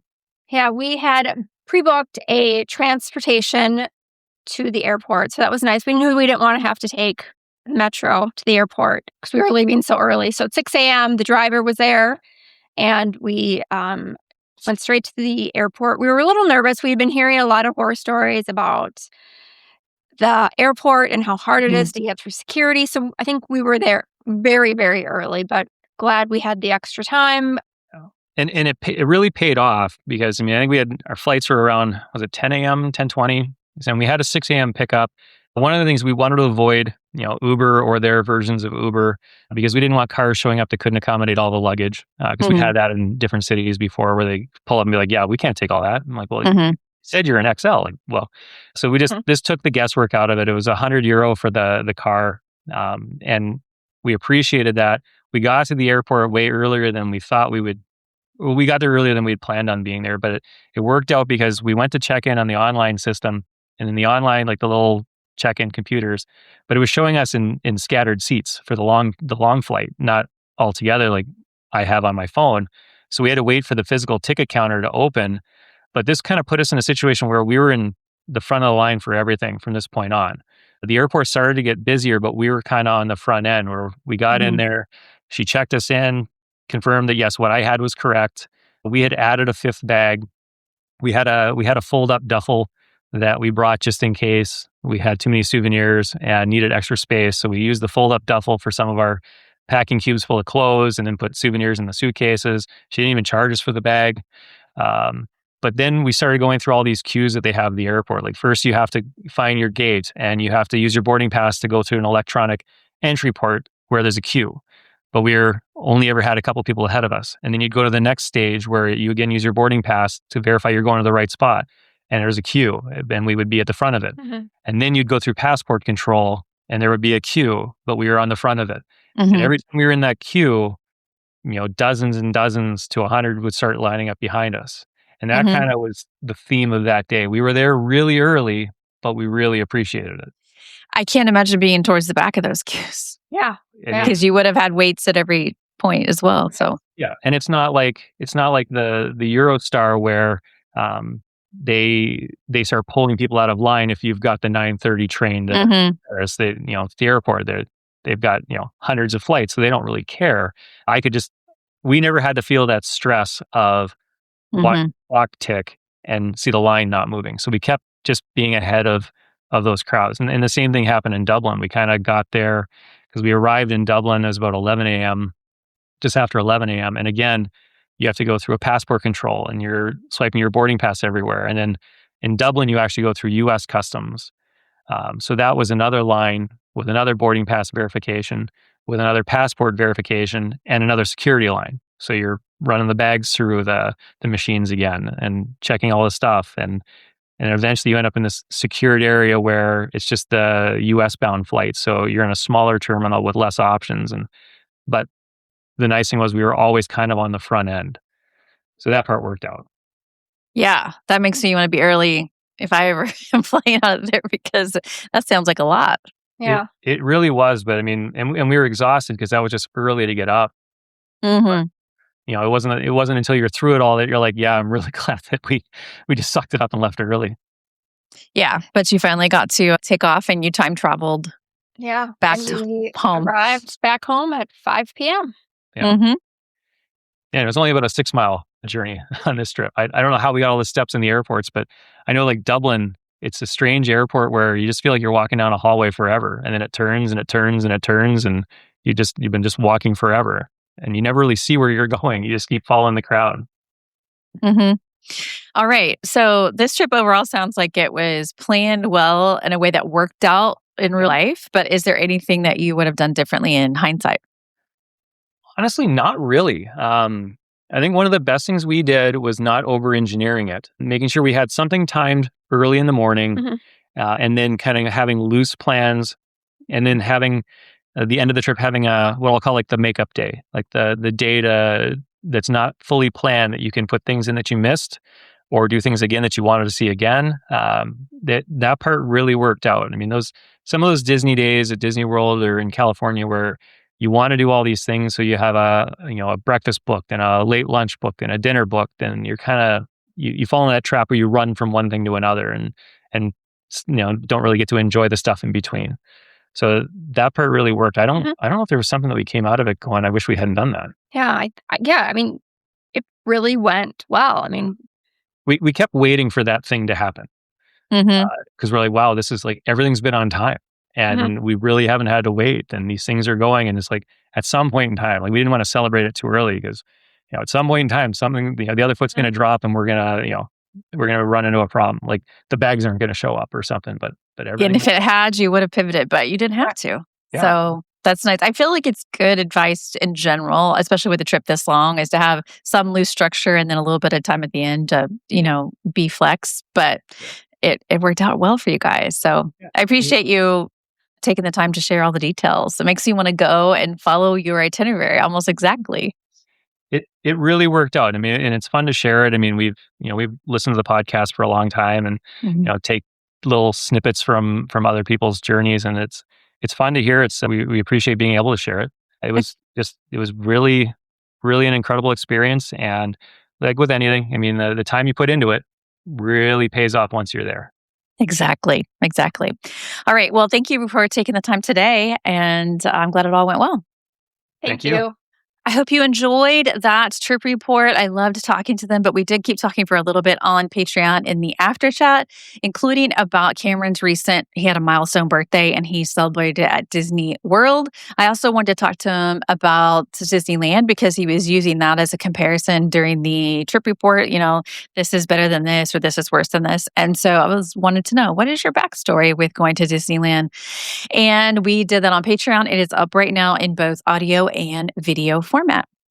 I think that'll wrap up this episode of WDW Prep to Go. For more information, including some of the links that I mentioned in this episode, please check the show notes in your podcast app or head to the website, wdwprepschool.com. Click on podcast at the top, scroll down to episode 509. Until next time, I will see you on the site.